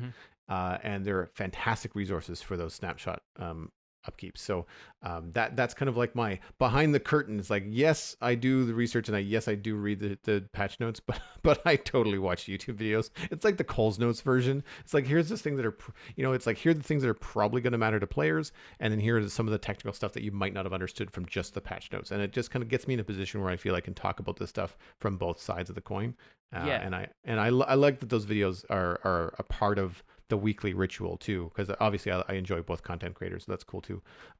But then I try to bring things in during the week. I try not to do it all at once. The email thing, that's a matter of the email being filed into a bunch of different categories, and then me going in and trying to find something that is either one, a response to the previous episode. I'll try to include those if and when I can, or something that is going to generate a conversation, at which point it might get flagged for like, this might be better for a roundtable, or if it's a quick hit. Now today's a different example because it was episode 100 and we had some stuff that was relevant that was short. But if they're really short emails like, hey, what do you think about this new thing like netherite pickaxe or whatever it is, then those go into a folder for the Chunk Mail Dispenser, which is every third week in the month, we have a special episode that's been unlocked by our Patreon support, which is we skip the discussion section and we just do, for the last half of the show, we just do all listener email. We try to get through as many as possible. And so we just try to get the ones that are good ideas, but are also short. And that just means we can just bang through them a lot faster. And so that's usually what happens. It's usually the weekend I start thinking about emails. And then come Monday, I usually try to make sure that I'm writing in the notes on Monday morning, but I usually have like a bullet form or something throughout the week. Yeah, and sticking to a structure like this has been super helpful for the first 100 episodes of this podcast, and I imagine we will continue to keep the same show notes format for the next 100 and more, because it feels like it's done pretty well for us so far. And so I guess on to the next 100. We'll see how we're feeling about it come episode 200, and what space Minecraft will be in, who knows, but I expect we'll be looking down the barrel of update 1.20 or something like that along those lines at that point. So looking forward to the future of Minecraft and the Spawn Chunks as ever. Cheers! Here's to 100 episodes, and thank you all so much for listening to the Spawn Chunks. That's going to be it for our main episode today. You can find more information about the show and links to some of the stuff we talked about today at thespawnchunks.com. The music for the show is composed by me, and the Spawn Chunks is prouder than ever to be a listener-supported podcast. If you get some value out of the show, consider putting some value back in. If you've enjoyed listening to the render distance, and you'll get a little bit more of that in the post-show, consider joining up at patreon.com/thespawnchunks. You can join our community, listen to the render distance every week, and get access to our patrons-only Discord chat. It also gets us closer to improving the offering for patrons, which includes a monthly audio hangout, which is our next milestone goal, where we just hang out every month with our Discord folks, much the same way we record the show, but just having a chat with them about what they're up to in Minecraft and sharing screenshots and just having a kind of roundtable discussion with them. We currently have 202 patrons, which is another increase from last week, but there is always room for more. And special thanks go out to our content engineer patrons, without whose generous support some of this, I'm not going to say all of this, but a great deal of this might not be possible. Thank you to Cameron Sigelski, Greena Canuck, JD Williamson, and Yitz for your support on this episode and every other episode you've supported. Sharing the podcast with your friends is the easiest way to support the show. It's free. You can find us at The Spawn Chunks on Twitter and Instagram, but a personal recommendation is by far the best way to share the podcast with your friends. Poke a friend in the arm and say, hey, this is The Spawn Chunks, and this is where you can go to listen to it. You can email the show at spawnchunkmail@gmail.com. Subscribe on iTunes, Android, Stitcher, Spotify, and YouTube, and leave us a star rating on the Apple Podcast app or Spotify or whatever platform you're using. Podcast reviews are a great way for people that are looking for the show but don't know the name of it to find a show about Minecraft. The better that it's reviewed, the more new listeners that we can find. The RSS feed is linked on the spawnchunks.com, and the Patreon-only RSS feed is on the Patreon page, and that is where the patrons can listen to the render distance, but this week, you get it too. My name is Johnny. Online I go by Pixelriffs. You can find most of what I do at youtube.com/Pixelriffs, where I attempt to make sense of this crazy and wonderful game in a series called the Minecraft Survival Guide. I also stream 3 days a week on Twitch at twitch.tv/Pixelriffs, doing behind-the-scenes work for the Survival Guide series, and I'm the voice of the unofficial Hermitcraft recap, which you can find through a quick YouTube search. Aside from that, I'm at Pixelriffs on both Twitter and Instagram. Joel, where can people find you online? Everything I'm doing online, including my illustration and design portfolio, is at joelduggan.com. The Citadel Cafe, my other podcast about sci-fi and fantasy entertainment, is at thecitadelcafe.com, and you can follow me on social media at Joel Duggan, and I will point you towards twitch.tv/Joel Duggan, where I did the tour of the Infinity Cove patron server this weekend and played in a lot of Satisfactory. Thanks for visiting the Spawn Chunks. The world outside is infinite. Onwards to the next century!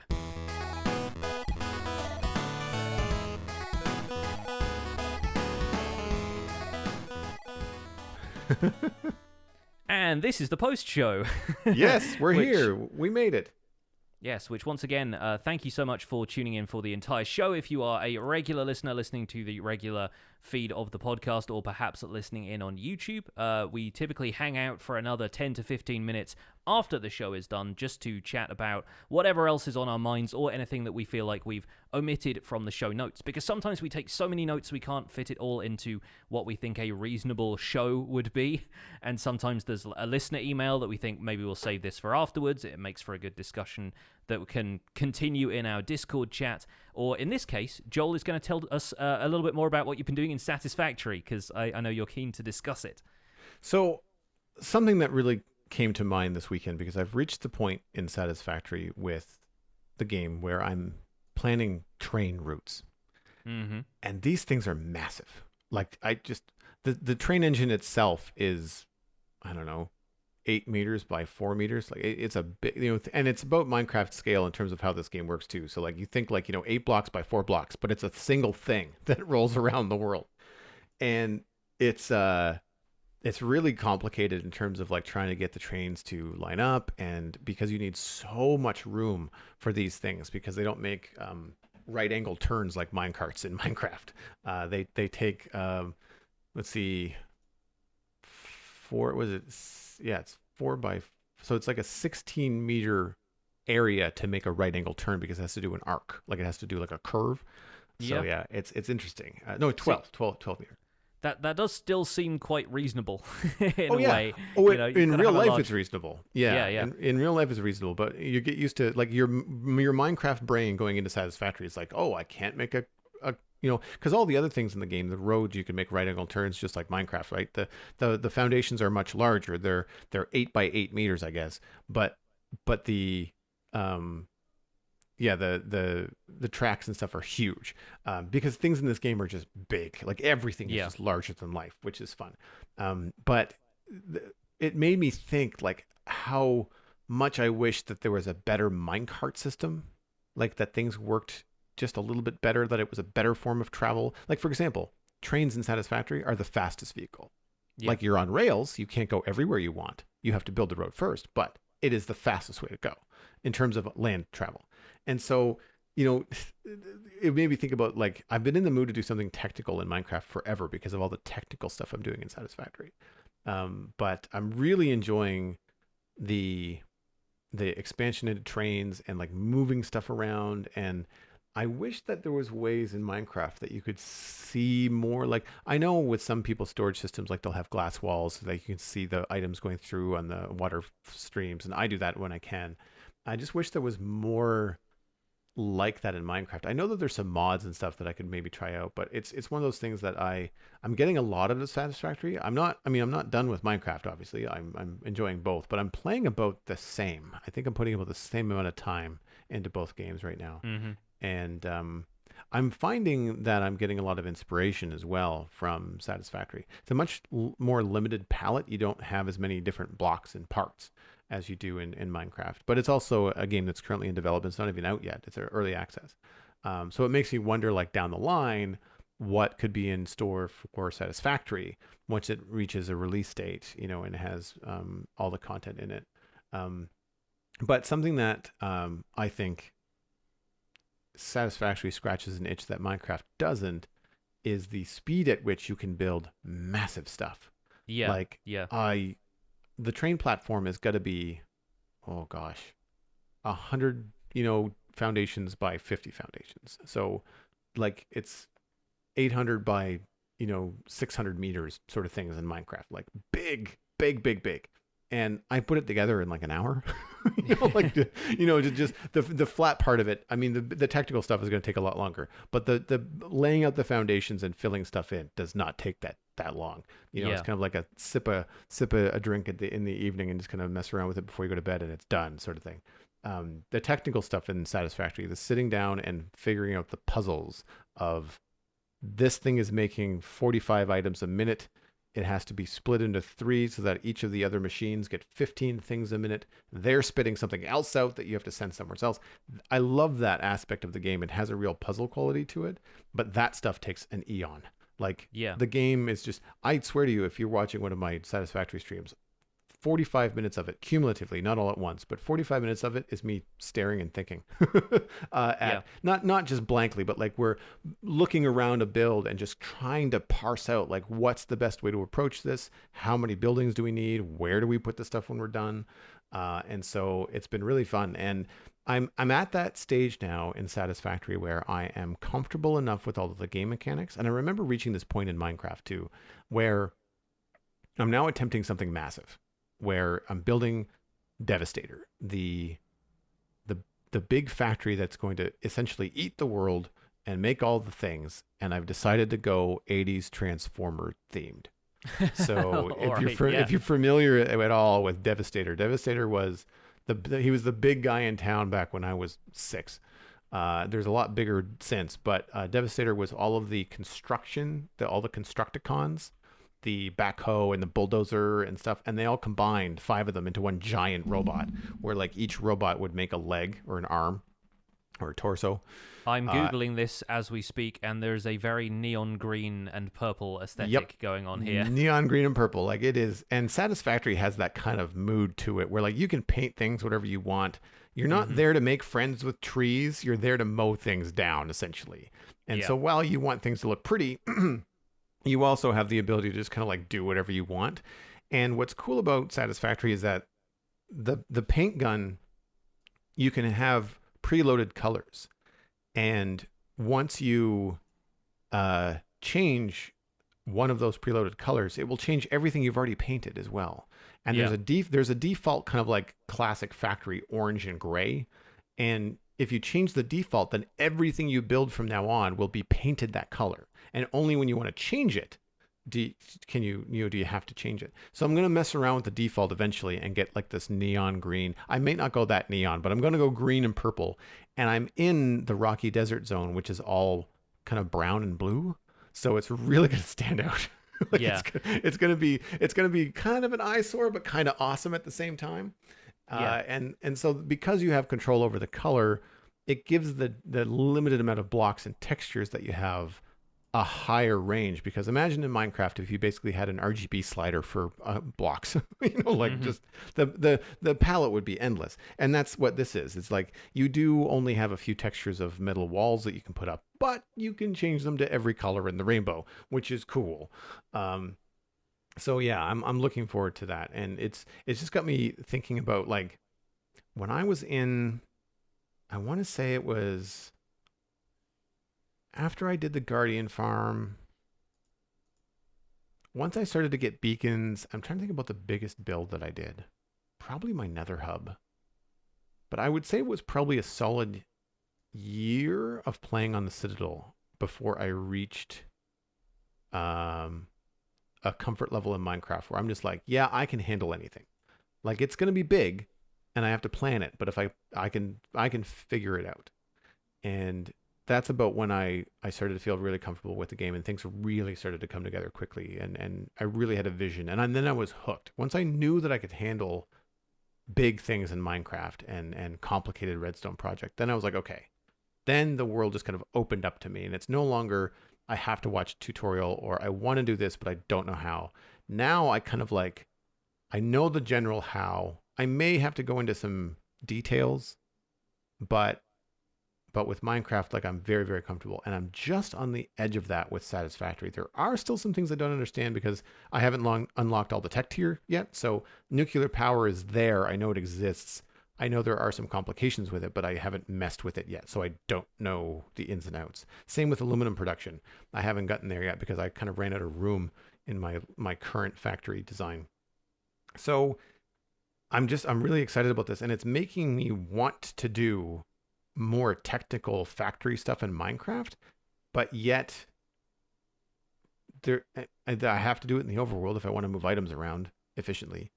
And I'm just trying to think about like what cool like minecart transportation, almost Rube Goldberg, because that's the idea behind Satisfactory. Like you can make things really clean and straight if you want to, but if you wanted to have spaghetti nonsense, you can. It looks mad. It looks wonderful. Good luck troubleshooting it. but it looks really, really fun. And I've seen some people that have done playthroughs where on purpose they are just like they send the track in a loop to loop just because like just because they want to send the conveyor belt up and over something just because they can. And in the end, when you do that for hours and hours, it looks fantastic. But have you played Satisfactory at all, or have you only just seen it online? I've still not, and I have an inkling that other games like that are just gonna eat my life, and I will want to play less Minecraft if I get into something that feels like fresh and new and interesting. And that's the problem that I face as a Minecraft creator, sort of career-wise now, is not wanting to allow myself to get too distracted, because if my motivation for Minecraft drops, then I end up, not playing the game for a couple of months, and then that's, a large portion of my audience that I'm letting down, and a large portion of my career kind of, slipping into something different, and I don't know what that looks like for me.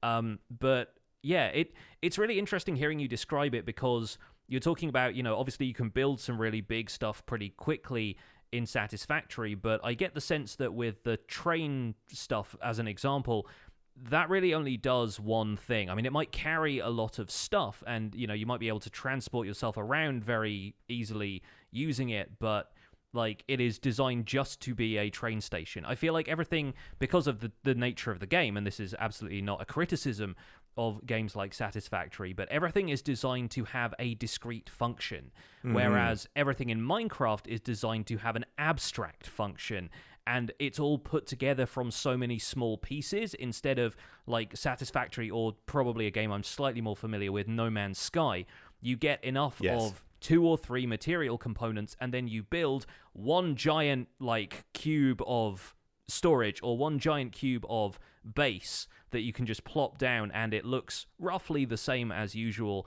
And while, yeah, you can apply creativity by connecting it in different ways and sort of setting up segments of it in different ways, you're working on a much larger scale than you are in Minecraft. Whereas Minecraft, the minutia is everything, and everything is a block at a time. So it takes you a lot longer to produce something, but in the end, you end up producing something that doesn't look like the components everybody else has, in a way, or like you've used blocks in a way that very few other people have unless you were copying somebody else's tutorial or build block for block. So Yeah.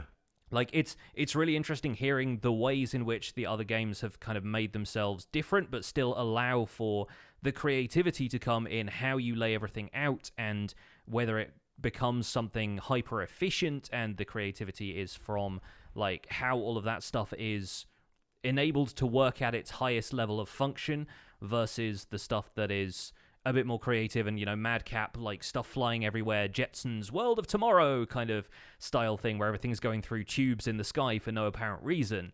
Like, I think it's really interesting applying stuff like that. And again, that's stuff that is all technically possible in Minecraft, but you have to make several leaps of imagination in order for you to get there, and you have to put as much time into acquiring resources for that as you probably put into like the entire Satisfactory playthrough.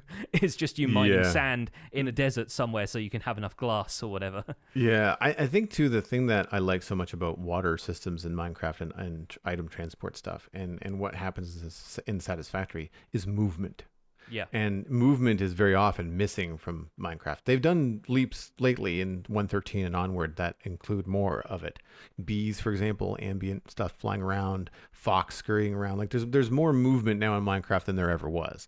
But when you're building stuff in Minecraft, it tends to be pretty still unless you're using pistons to move things around. Yeah, I mean, single blocks with animations is about what you get. It's like a furnace having the kind of fire crackling animation in front of it is as kinetic as it gets in Minecraft without a lot of player input. Yeah. Campfires are another really great example for animated ambience and stuff. And with Satisfactory, once you've got things moving, everything is just always moving. And so it's a little bit of a slam on your computer sometimes, depending on how busy your factory is. But that's also like, I don't have the best PC, but I've seen other people play it, and it looks just mad.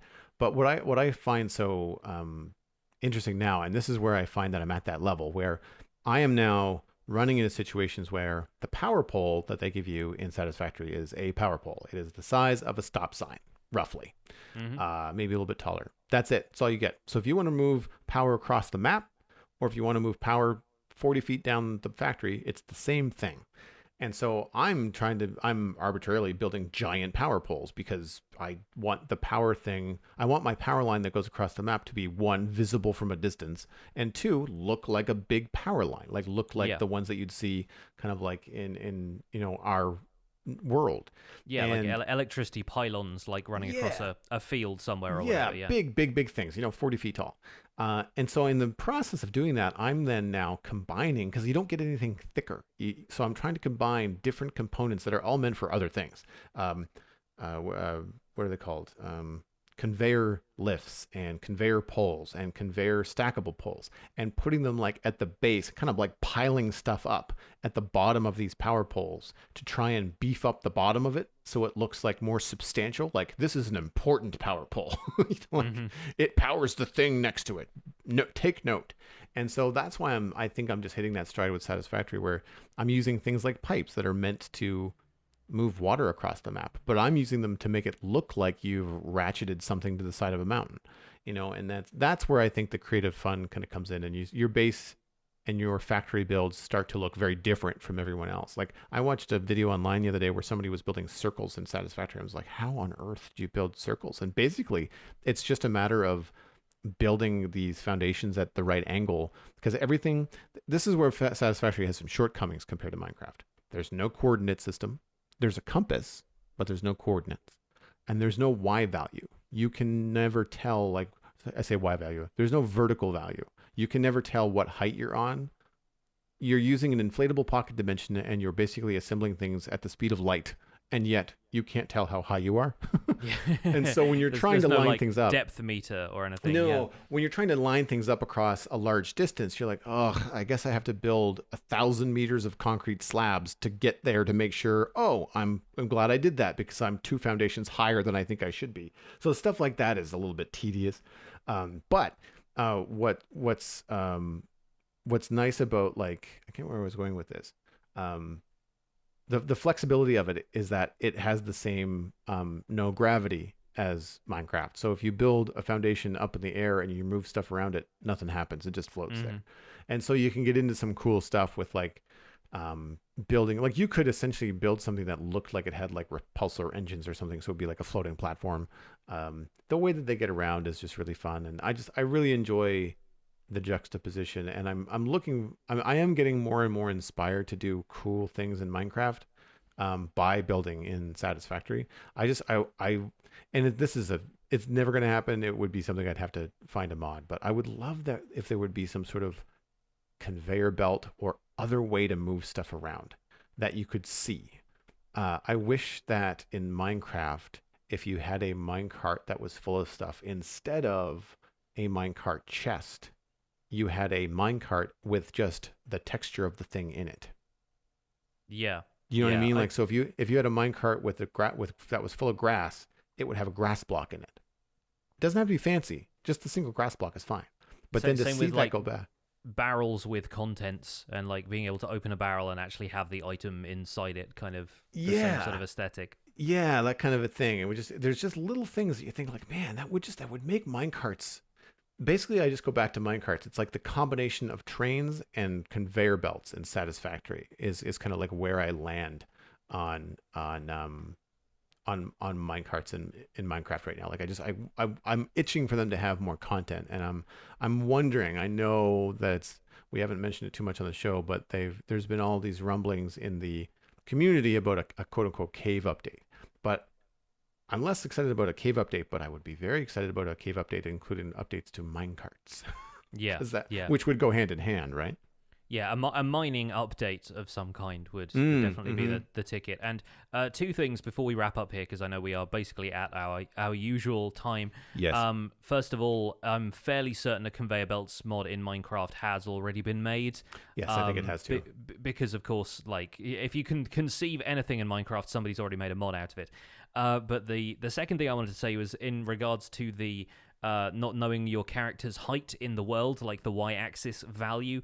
I feel like more games should take cues from Terraria in this respect, because Terraria starts you out finding accessories that you can eventually combine, and so you might find a compass which tells you how far to the left or to the right you are. It kind of does it in terms of east-west, but Terraria is a 2D game and a side-scroller, so you kind of find out how far to one direction or the other you are from the center of the world. Then you can sometimes find a depth meter that will tell you how far down in the world you are or how high you are, because you can go and visit some islands in the sky if you're lucky enough to find them. But then over the course of the game, you acquire so many of these little informational readouts that eventually you compile all of them into a cell phone.